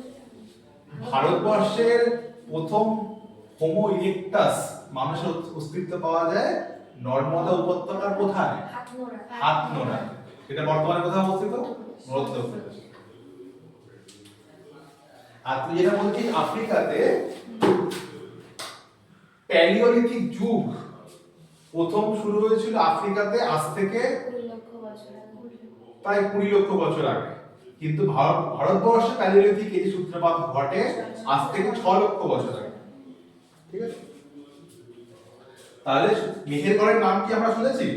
হ্যাঁ, মেহেরগড় সভ্যতা। মেহেরগড় সভ্যতা নাম কি আমরা শুনেছি? হ্যাঁ, কোথায় শুনেছি? কোথায় পড়েছি? কি পড়েছি? হরপ্পা সভ্যতা, মেহেরগড় সভ্যতা এগুলো পড়েছি। পড়েছিস তো? তাহলে বল মেহেরগড় সভ্যতা, মেহেরগড় সভ্যতার লোকেশন কোথায় একদম বল। লোকেশন, সিন্ধু নদীর ওইদিকে বালুচিস্তান। লোকেশন বল। লোকেশন, লোকেশন মেহেরগড় লিখতে হবে। স্যার বলতে পারবো না। এইখানে কি লেখা? বালুচিস্তান। হ্যাঁ। বালুচিস্তান, বালুচিস্তান হচ্ছে এই এই এই মানে এখানটা হচ্ছে সিন্ধ, এরকম জায়গায় সিন্ধ অবস্থিত, সিন্ধু প্রদেশ। হ্যাঁ। এরকম জায়গাটায় বালুচিস্তান অবস্থিত। তাহলে বালুচিস্তান বর্তমানে কোন দেশের অংশ? পাকিস্তান। পাকিস্তান।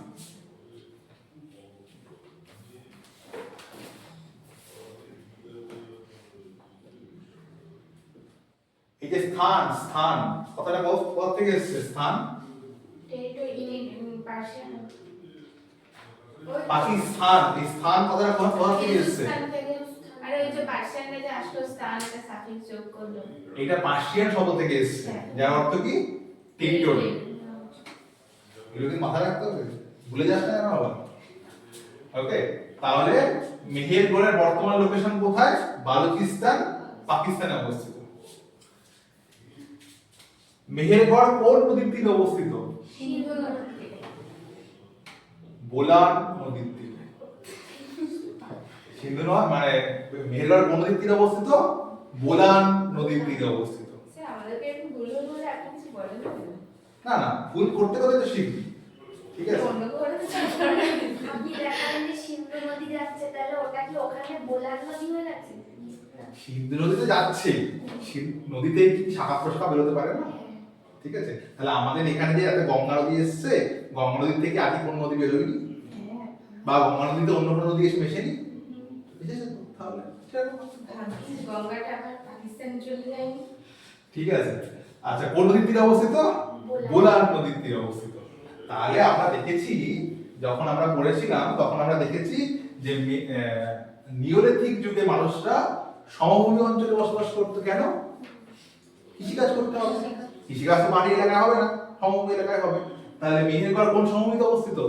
কাচ্ছি সমভূমিতে। কাচ্ছি, কাচ্ছি সমভূমিতে। মেহেরগড় কোন সমভূমিতে অবস্থিত? কাচ্চি সমভূমি। কোন নদীর তীরে অবস্থিত? বোলান নদীতে। আর কোথায় অবস্থিত? পাকিস্তান পাকিস্তান।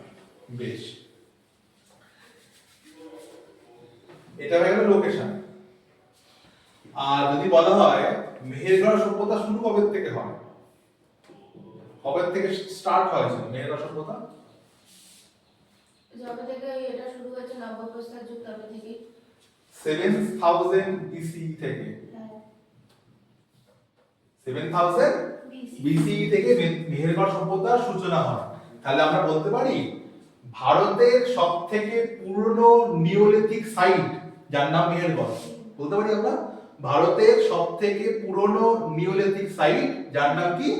মেহেরগড়। এটা শুরু হয়েছিল কবে থেকে? আজ থেকে 7000 BCE থেকে। স্যার আরেকবার বলুন, ভারতের সবথেকে পুরনো নিওলিথিক সাইট, ভারতের সবথেকে পুরানো নিওলিথিক সাইট, ভারতের সবথেকে পুরানো নিওলিথিক সাইট মেহেরগড়। মেহেরগড় সভ্যতা আবিষ্কারক কে?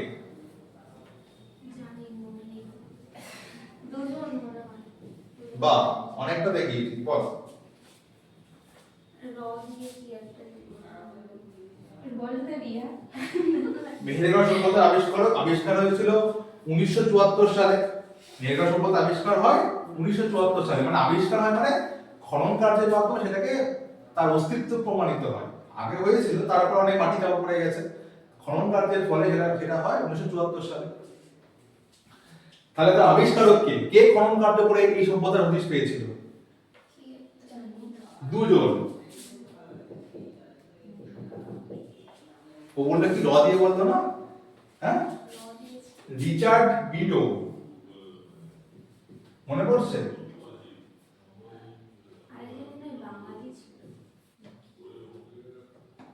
রিচার্ড বিডো মনে পড়ছে না? তুই রাখাল দাস ব্যানার্জির কথা বলছিস। রাখাল দাস ব্যানার্জি আবিষ্কার করে মহেঞ্জোদারো সভ্যতা, আর এটা মেহেরগড় সভ্যতা। এটা আবিষ্কার করে রিচার্ড মিডো আর আরেকজন উল্লেখযোগ্য ব্যক্তি, যা ফ্যাসোয়া জারিদের নাম শুনেছিস?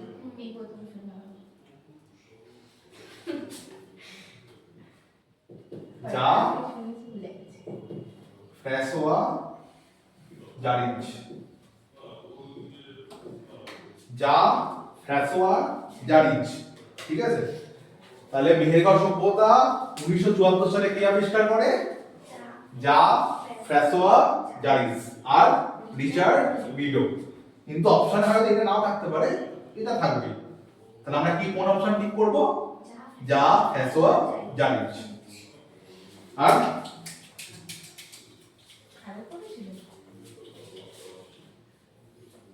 হাতিয়ার,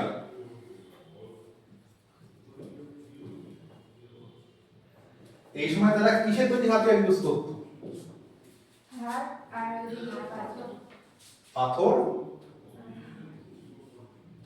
আর হাড়, পাথর এবং হাড়ের তৈরি তারা হাতিয়ার ইউজ করতে, তারা ব্যবহার করতে কি হিসাবে? কৃষি কাজ করতে, বিভিন্ন ফসলগুলোকে বুড়াতে, ঠিক আছে, গাছ কাটতে, পশু শিকার করতে তারা হাতিয়ারগুলো ইউজ করত। তাদের বাসস্থান কিরকম ছিল? মাটির দেওয়াল আর খড়ের ছাউনি। একটা গোল বৃত্তাকার, একটা যে সার্কুলার, আর একটা হচ্ছে কি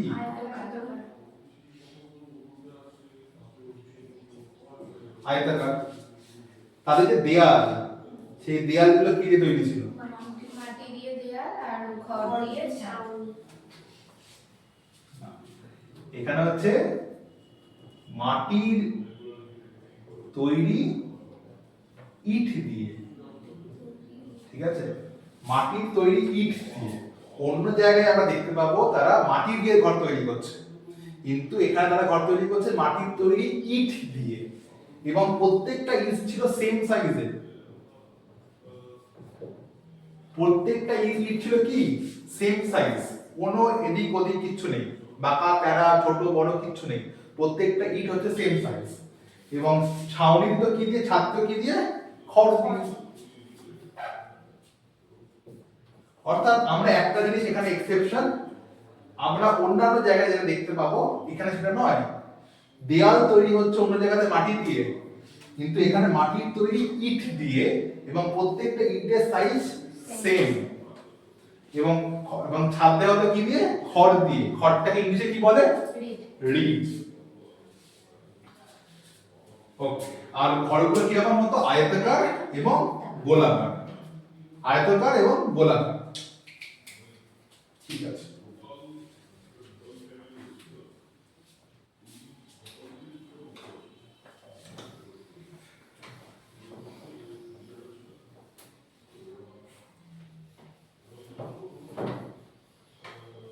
তারা কৃষিকাজ তো করতো, তাই তো? তাহলে কি কি ফসল উৎপাদন করতো? গম, জব, ভুট্টা, ছোলা, বাজরা। ধান উৎপাদন করতো না। হতো না? ওরা তো রুটি খেত। গম, জব, ঠিক আছে, গম, জব এবং তুলা। কিন্তু এই তুলা, মেহেরগড়ের মানুষেরা তুলা তৈরি চাষ করতো, এটা নিয়ে ঐতিহাসিকদের মধ্যে মতভেদ আছে। সুতরাং এখানে আমরা সম্ভবত লিখব, ঠিক আছে? করেছিল আবার নাও করেছিল, ঠিক আছে, একটা মতভেদ রয়েছে। পার্টিকুলারলি আমরা বলতে পারবো যে তারা তুলা চাষ করতোই, ঠিক আছে? তাহলে তারা তুলা চাষ সম্ভবত করতো, তারা গম, জব সব থেকে বেশি চাষ করতো এবং তুলার চাষ অল্প পরিমাণে করতো, ঠিক আছে? তাহলে এই যে কৃষিজ পণ্য এগুলো রাখবে কোথায়? ওই যে মাটির তৈরি হাড়ি কড়াই। মৃৎশিল্প,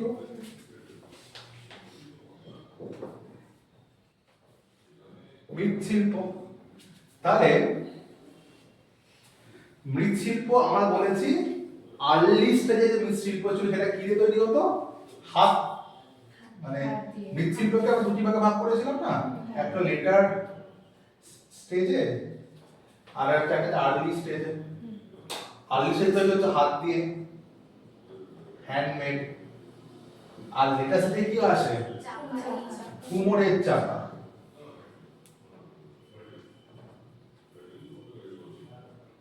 বা পটারস হুইল।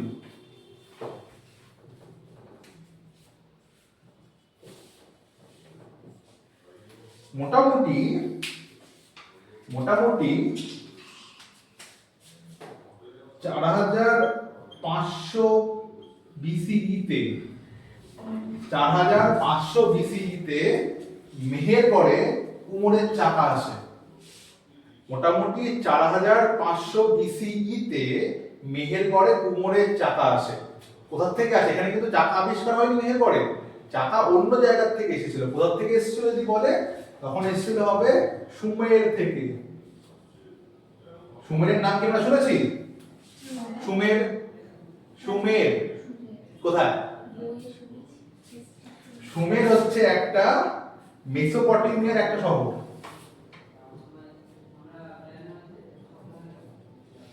মেসোপটেমিয়ার নাম শুনেছি আমরা? সিন্ধু সভ্যতা, সমসাময়িক সভ্যতা, যেটাকে আমরা মেসোপটেমিয়া বলি।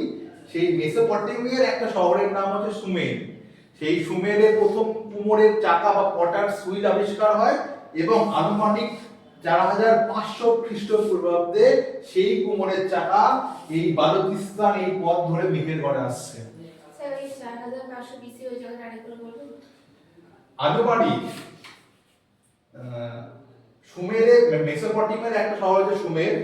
সেই সুমেরে প্রথম কুমোরের চাকা বা পটার সুইল আবিষ্কার হয় এবং সেই কুমোরের চাকা ইরান হয়ে মেহেরগড়ে ঢোকে আনুমানিক 4500 খ্রিস্টপূর্বাব্দে। যদি বলা হয় মেসোপটেমিয়া শহর বর্তমানে কোন কোন দেশে অবস্থিত, তাহলে ইরান, ইরাক এই সমস্ত জায়গা নিয়ে মেসোপটেমিয়া সভ্যতা গড়ে উঠেছিল। তাহলে আমরা জানি যে পাকিস্তানের এখানটা আছে ইরান, তারপরে এদিকে ইরাক আছে। তাহলে যদি আসে তাহলে কোন দিক দিয়ে আসবে? এদিক দিয়ে আসবে। আর প্রথম এদিক দিয়ে যদি কুমোরের চাকা এদিক দিয়ে আসে, তাহলে প্রথম কোন প্রত্নক্ষেত্র আছে? মেহেরগড়। ঠিক আছে, তাহলে কুমোরের চাকা প্রথম ভারতের যে নিওলিথিক সাইট, সেই সাইটগুলোর মধ্যে কুমোরের চাকা প্রথম কোন প্রত্নক্ষেত্রে আসবে? চিরান্ডে কি আসবে? কারণ এটা যে এদিক থেকে আসছে, এদিক থেকে নয়। আমরা জানি মেসোপটেমিয়া সভ্যতা তৈরি হয়েছিল ইরান ইরাকের ওই সাইডটা, ইরান ইরাক পাকিস্তান ঘেঁষা। যদি ওখান থেকে কোনো জিনিস ট্রান্সপোর্ট হয় তাহলে কোনখান দিয়ে আসবে? পাকিস্তানের উপর দিয়ে আসবে। পাকিস্তানের যে মেন প্রত্নক্ষেত্র তার নাম কি? মেহেরগড়। তাহলে কুমোরের চাকা ভারতবর্ষে প্রথম কোথায় এসেছিল? কত সালে এসেছিল আনুমানিক? যখন কুমোরের চাকা মেহেরগড়ে আসে তখন মৃৎশিল্পের একটা অভাবনীয় একটা একটা কি বলে যুগান্তর ঘটে। একটা মৃৎশিল্প যেখানে আগে হাত তৈরি হতো, অমসৃণ হতো, কিন্তু যখনই কুমোরের চাকা তৈরি হয় তখন মসৃণ আরো সুন্দর প্রাপ্ত তৈরি হতে থাকে, যেটা বর্তমানে আমরা এখন ইউজ করছি। এখনো যে আমরা যে হাড়ি কলসি মাটির তৈরি করি সেগুলো কি দিয়ে তৈরি হয়? কুমোরের চাকা দিয়ে। যেটা আবিষ্কার কবে হয়েছিল বা ভারতে কবে এসেছিল? 4500 BCE থেকে। কোথায় এসেছিল? কোন খান থেকে এসেছিল? সুমের কোন সভ্যতার একটা শহর?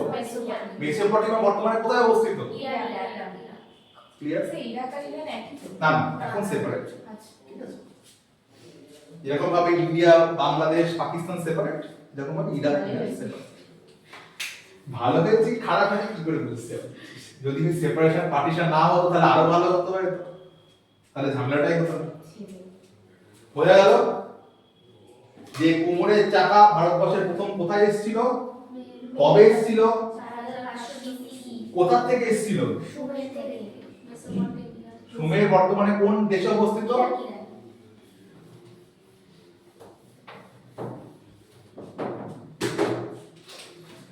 আর কি আছে?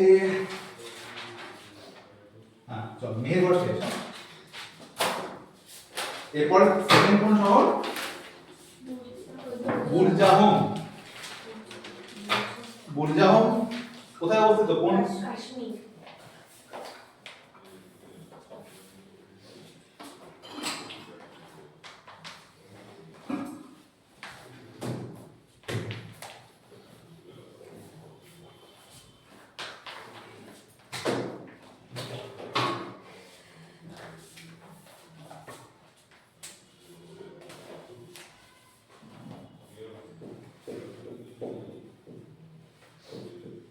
বুরজাহম কোথায় অবস্থিত? এই লোকেশন হচ্ছে কাশ্মীর।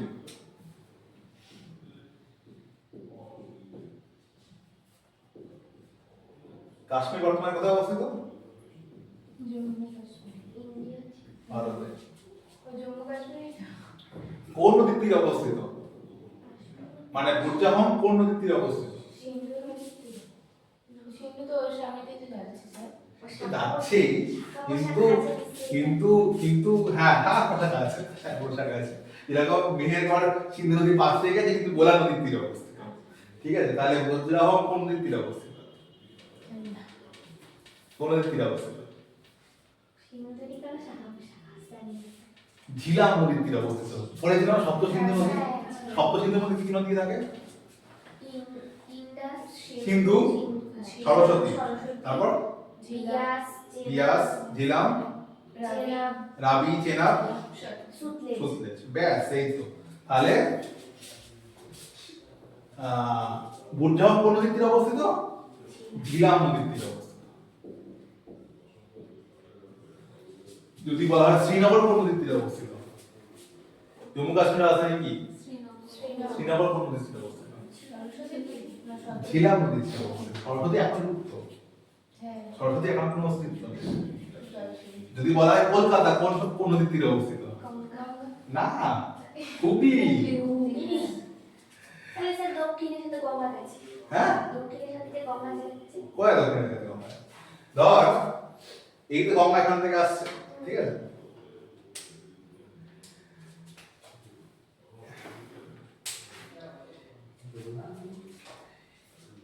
মালদায় এখানটা যে মালদা, ঠিক আছে, এইখান থেকে মালদা থেকে গঙ্গা নদী কিভাবে বিভক্ত হয়ে যাচ্ছে? একটা নদী পদ্মা নাম নিয়ে বাংলাদেশের দিকে চলে যাচ্ছে, আর একটা নদী ভাগীরথী হুগলি নাম নিয়ে আমাদের ইন্ডিয়ার দিকে আসছে, ভারতের দিকে আসছে বা ওয়েস্ট বেঙ্গলের দিকে আসছে।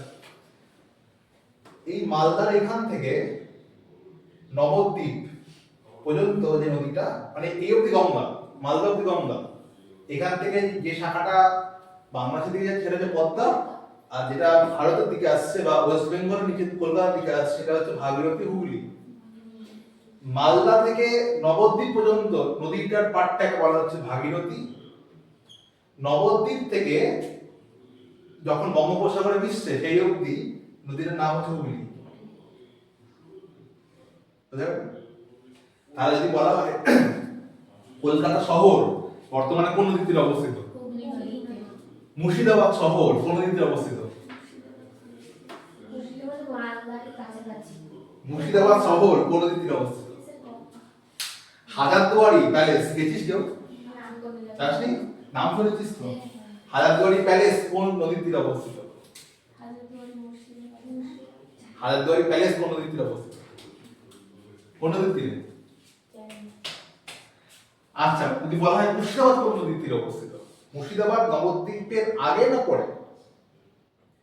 আর আমরা যদি শিয়ালদা থেকে ট্রেন ধরি, আগে নবদ্বীপ পড়বে না আগে মুর্শিদাবাদ পড়বে? আগে নবদ্বীপ তারপর মুর্শিদাবাদ। তাহলে আমরা জানি যে নবদ্বীপ থেকে নদীটার নাম হচ্ছে হুগলি, তার আগে হচ্ছে ভাগীরথী। তাহলে নবদ্বীপের পরে হচ্ছে মুর্শিদাবাদ।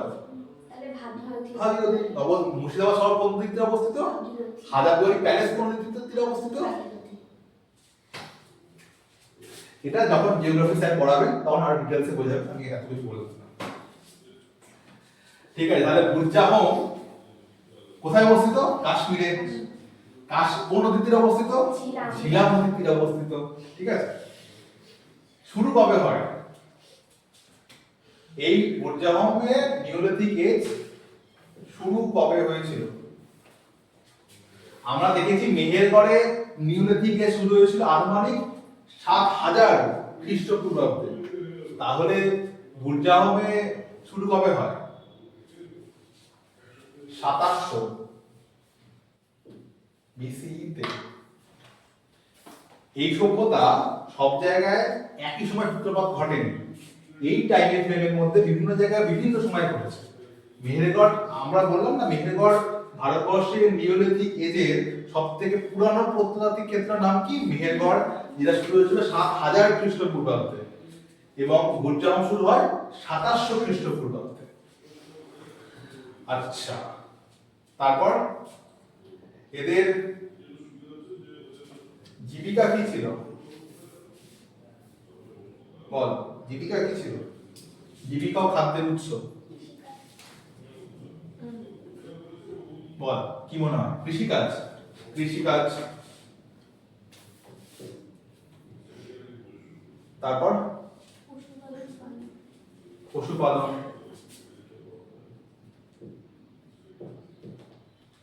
তারপর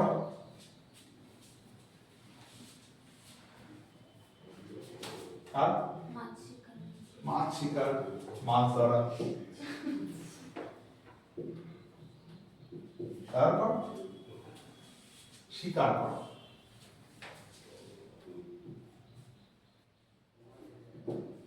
দেখ, একটা জিনিস ভালো করে খেয়াল করো,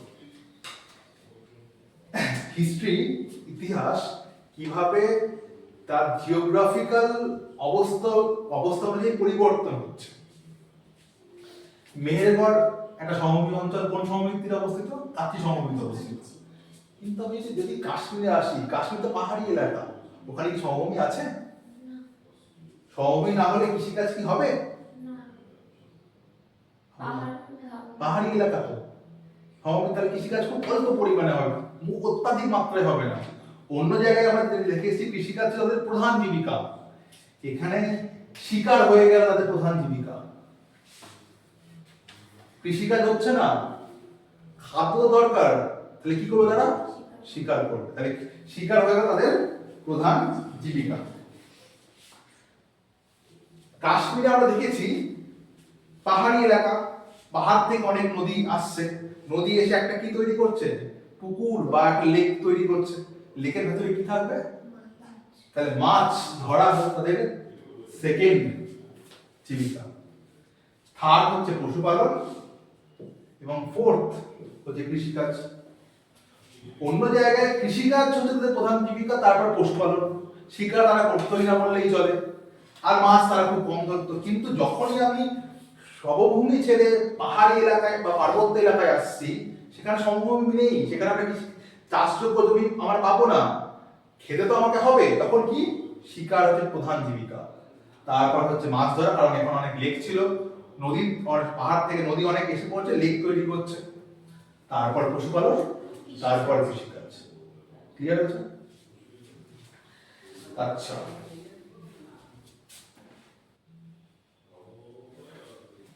যদি বলা হয় বাসস্থান,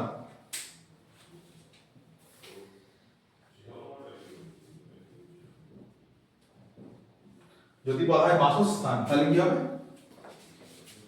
তখন তো তারা মাটি দিয়ে ঘর বানাতে করতে পারবে না। কেন করতে হবে না? পাহাড় তো পাহাড় না, উঁচু নিচু উঁচু ভূমি, কারণ ইয়ে থাকবে না। সমতল ভূমিতে যেটা ভালো করে হবে সেটা তো ভূমিতে কেন দার্জিলিং ঘর তৈরি ঘর নেই নাকি? ওটা তো এক কাঠের বেশি। না, দেখ এখানে আমরা যে অন্যান্য সাইটগুলো দেখেছি যেখানে সার্কুলার এবং রেক্ট্যাঙ্গুলার ঘর থাকতো, এখানে এটা আমরা দেখতে পাবো না। ঠিক আছে, কিন্তু কারণটা অন্য। অন্য জায়গায় ঠান্ডা ছিল না, গরম ছিল, এই সমস্ত জায়গায় কিন্তু ওয়ার্ম ওয়েদার ছিল, সেখানে আমরা ঘর তৈরি করতে পারতাম এবং সেখানে থাকতেও পারতাম, আমাদের কোনো অসুবিধা হতো না। কাশ্মীর পাহাড়ি এলাকা, বরফ আছে, আমরা কি মাটির ঘরে থাকতে পারবো? থাকতে পারবো না। তখন কি করছে তারা? যে মাটির তলায় গর্ত করে তারা ঘর তৈরি করছে, মাটির তলায় গর্ত করে তারা ঘর তৈরি করছে। কিভাবে? ধর এটা হচ্ছে একটা মাটির লেভেল, তারা অনেকটা ডিম্বাকৃতি বা অনেকটা গোলাকৃতির মতো মাটির তলা করে ঘর তৈরি করছে, এবং উপরে জাস্ট অনেকটা এরকম একটা দরজা থাকছে যেটা সেখান থেকে বেরোতে বা ঢুকতে পারবে। ঠিক আছে, অর্থাৎ বুর্জা হোমে মানুষ গোলাকার বা আয়তাকার ঘরে থাকতো না, মানুষ থাকতো কি ভূগর্ভস্থ ঘরে।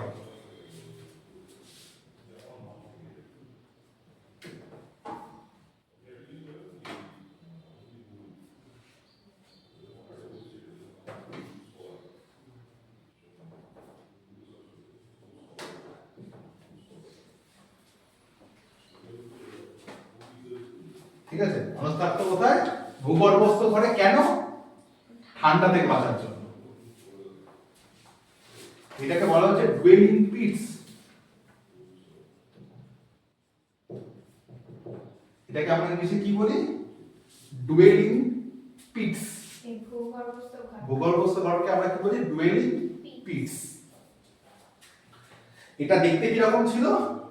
অনেকটা ডিম্বাকার বা অনেকটা গোলাকারের মতো। এটা দেখতে কেমন ছিল? ডিম্বাকার বা অনেকটা গোলাকারের মতো।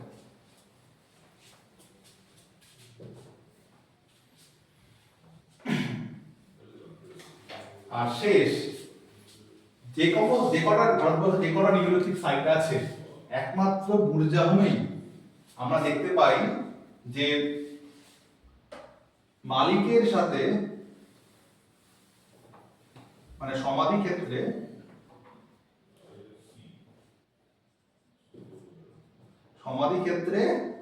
মালিক এবং তার পোষ্য একসাথে কবর দেওয়া হয়েছিল। একমাত্র বুর্জা হোমেই আমরা দেখতে পাই মালিক ও তার পোষ্যকে একসাথে সমাধি বা কবর দেওয়া হয়।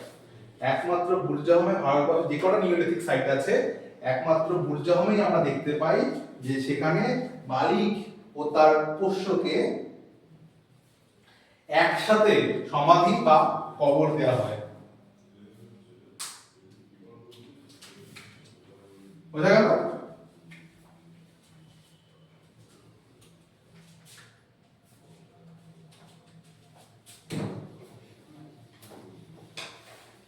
তাহলে আমরা দেখতে পাচ্ছি জিওগ্রাফিক্যাল চেঞ্জ হওয়ার সাথে সাথে ইতিহাসের পরিবর্তন ঘটছে। এরপর আমরা আসবো চিরান।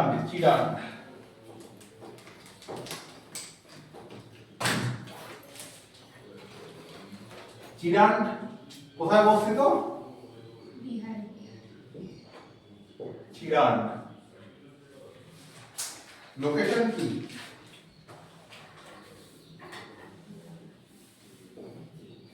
লোকেশন হচ্ছে পাটনা, বিহার। কোন নদীর তীরে অবস্থিত?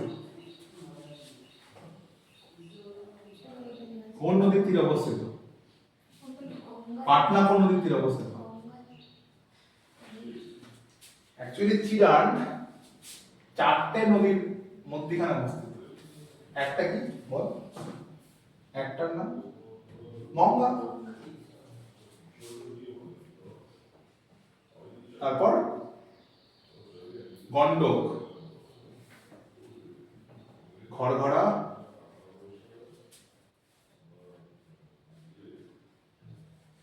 এন্ড সোন।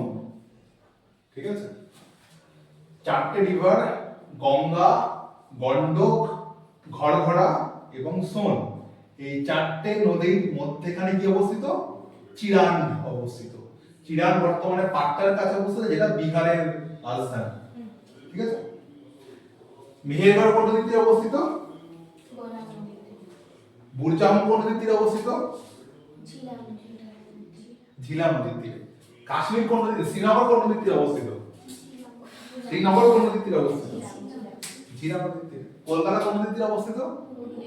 হুগলি নদীর তীরে। ব্যাস, এই তো। তাহলে চিরান কোন নদী, কোন কোন নদীর তীরে অবস্থিত? চিরান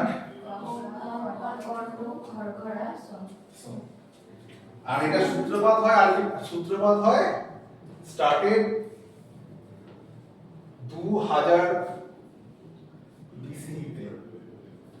এটা সূত্রপাত হয় 2000 BCE তে।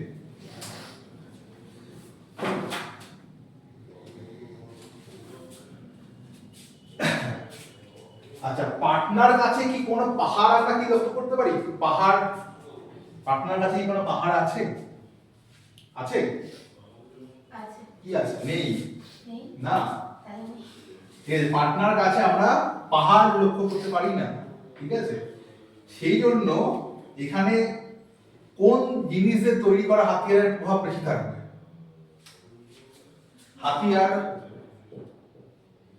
হাতিয়ার তৈরি হতো দুটো জিনিস দিয়ে, একটা হচ্ছে পাথর আর একটা হচ্ছে হাড়। তাহলে আমরা দেখতে পাচ্ছি চিরানের এখানে পাথরের পাহাড় অতটা নেই, সেই জন্য চিরানে আমরা পাথরের তৈরি হাতিয়ার অত বেশি পরিমাণে পাবো না। এখানে কি পাবো? হাড়ের তৈরি হাতিয়ার আমরা বেশি করে পাবো। এখানে আমরা কি পাবো? হাড়ের তৈরি হাতিয়ার আমরা এখানে বেশি করে পাবো। এরপর আসি হচ্ছে মহাকারা and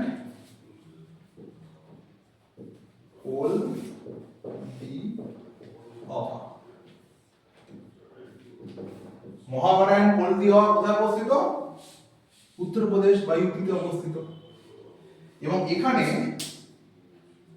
প্রথম, এখানকার মানুষ ভারতের প্রথম ধান উৎপাদন করতে শেখে।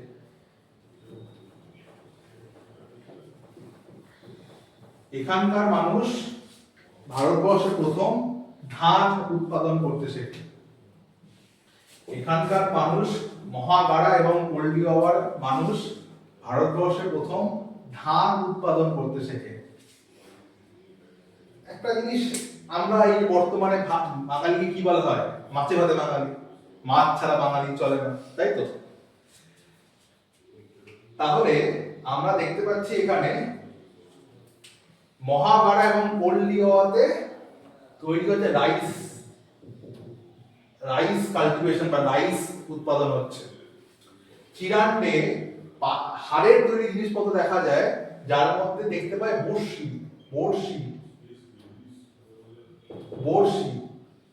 মাছ ধরার বড়শি। অর্থাৎ ঐতিহাসিকরা এটা থেকে অনুমান করেছে ইস্ট ইন্ডিয়া, বিশেষ করে উত্তরপ্রদেশ, বিহার বা ওয়েস্ট বেঙ্গল, এই সমস্ত জায়গায় মানুষ ভাতের সাথে মাছের ব্যবহার করতে শুরু করে। অর্থাৎ এই যে আমরা বলি মাছে ভাতে বাঙালি, এটা সূত্রপাত হয় কোন যুগ থেকে? নিওলিথিক এজ থেকে। সুতরাং এটা কিন্তু আজকের থেকে সূত্রপাত হয়নি, এটা সূত্রপাত হয়েছে কবে থেকে? নিওলিথিক এজ থেকে। কবে থেকে হচ্ছে? নিওলিথিক এজ থেকে। ওকে, বেশ। আচ্ছা, কিছু বুঝতে পারছিস? কোনো সমস্যা? ভালো লাগে কি খারাপ লাগছে? স্যার বুঝবেন না স্যার, ধান ঠিক আছে বুঝলি, ধান উৎপাদন ভিডিও করছে। এবং তাহলে আমরা নর্থ ওয়েস্টার্ন রিজিয়নটা দেখলাম, নর্থ ইস্টার্ন রিজিয়নটা দেখলাম, ওটা একটা southern region. Southern region, southern রিজিয়নে উল্লেখযোগ্য কয়েকটি ক্ষেত্রের নাম মাস্কি, উতনুর, পায়মপল্লী, ঠিক আছে? দেখ, এইটা যে গোদাবরী নদী, এই যে সাউদার্ন রিজিয়নে যেখানে নিওলিথিক সাইটের উদ্ভব হয়েছিল, সেটা সাধারণত গোদাবরীর নিচের দিকের অংশে এই নিওলিথিক যুগের জিনিসগুলো উদ্ভাবন হয়েছে, বা নিওলিথিক প্রত্নক্ষেত্রগুলো আবিষ্কার হয়েছে গোদাবরীর নিচে, গোদাবরীর উপরে নয়, কিন্তু গোদাবরীর নিচে, দক্ষিণ ভারতের গোদাবরীর নিচে নিওলিথিক সাইটগুলোর অস্তিত্ব ঐতিহাসিকরা খুঁজে পেয়েছে। এখানে একটাই গুরুত্বপূর্ণ পয়েন্ট, ভারতবর্ষে প্রথম যেখানে নিওলিথিক সাইট আবিষ্কার হয়েছে এটা কি, বা সব থেকে প্রাচীন নিওলিথিক সাইট ভারতের কোনটা? মেহেরগড়। যদি বলা হয় ভারতের প্রাচীন নিওলিথিক সাইট কোনটা? মেহেরগড়। আর যদি বলা হয় সব থেকে বেশি নিওলিথিক সাইট আমরা কোন রিজিয়নে দেখতে পাই? সাউদার্ন রিজিয়নে। যদি বলা হয়, দুটো কোশ্চেন, যদি বলা হয় ভারতের প্রথম নিওলিথিক সাইট কোনটা, তখন হবে মেহেরগড়। আর যদি বলা হয় সব থেকে বেশি নিওলিথিক সাইট আমরা ভারতের কোথায় দেখতে পাই, তখন হবে সাউদার্ন। এবার চলে আসি সাউদার্ন মানুষরা কি ধরনের হাতিয়ার ইউজ করতো। সাউদার্ন মানুষরা কি ধরনের হাতিয়ার ইউজ করতো? কি ধরনের হাতিয়ার? একটা হচ্ছে পাথরের তৈরি হাতিয়ার,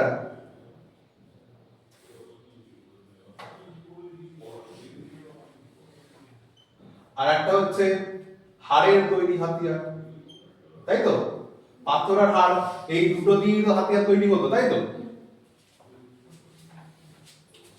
আমরা যদি ভারতের ওয়েস্টার্ন দিকটা দেখি, তাহলে এখানে আছে হচ্ছে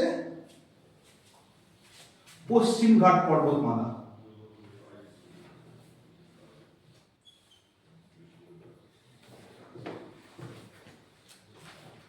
পশ্চিম ঘাট পর্বতমালা। আর আমরা যদি এই দিকটা দেখি, তাহলে এখানে কি আছে? পূর্ব ঘাট পর্বতমালা।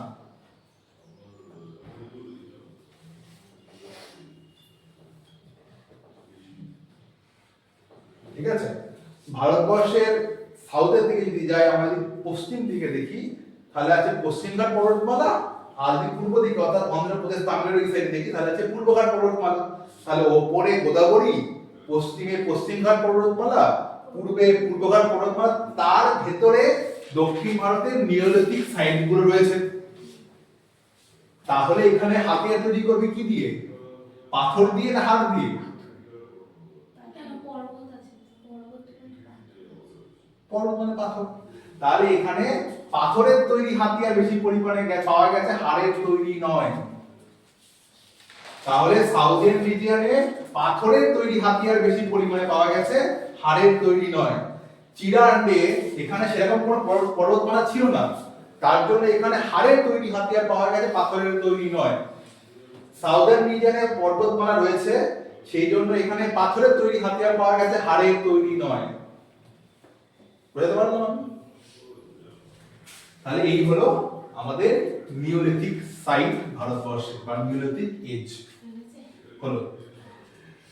নিওলিথিক এজে কি কি পরিবর্তন ঘটে? আমি যদি মেসোলিথিক থেকে নিওলিথিক যুগের মধ্যে কম্পেয়ার করি, তাহলে কি কি পরিবর্তন ঘটছে? আর সব যুগান্তকারী পরিবর্তন, মানে যুগ পাল্টে ফেলেছিল মানুষের, কি বলবো, যে জীবন চলার একটা রীতি, এটাকে পরিবর্তন করে দিয়েছিল নিওলিথিক ফেজ। কি কি পরিবর্তন ঘটেছিল? কৃষিকাজ শিখলো, পশুপালন শিখলো, মৃৎশিল্প শিখলো। মৃৎশিল্পের পরবর্তীকালে কুমোরের চাক আবিষ্কার হওয়ার ফলে মৃৎশিল্পের যুগান্তকারী পরিবর্তন হলো। হাড় দিয়ে হাতিয়ার তৈরি করা শিখলো। আর ঘর বাড়ি তৈরি করতে। হ্যাঁ, মানুষ আগে পাহাড়ি গুহায় থাকতো, সেখান থেকে নিজস্ব ঘর তৈরি করা শিখলো, স্থায়ী গ্রামের সূত্রপাত হলো। মানুষ আগে অস্থায়ীভাবে বসবাস করতো, এখন স্থায়ীভাবে বসবাস করতে শুরু করলো। মানে আমরা বর্তমান লাইফে যেরকম ভাবে থাকি, সেই লাইফের সূত্রপাত কোন যুগে হয়? নিওলিথিক এজে। নিওলিথিক এজে। সেই জন্য ঐতিহাসিক ভি গর্ডন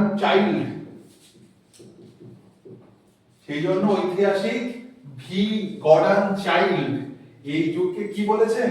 এই যুগকে বলেছেন নিওলিথিক রেভলিউশন। ওটা কি লিখেছেন? চাইল্ড। চাইল্ড, CHILDE,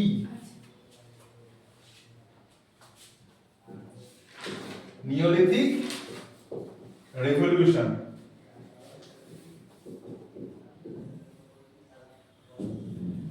নিওলিথিক যুগে এইসব কৃষিকাজ শিখলো, তারা পশুপালনে আরো উন্নতি করলো, তারা মৃৎশিল্পের সূচনা করলো, তারা স্থায়ীভাবে গ্রাম্য পরিবেশে বসবাস করতে শুরু করলো।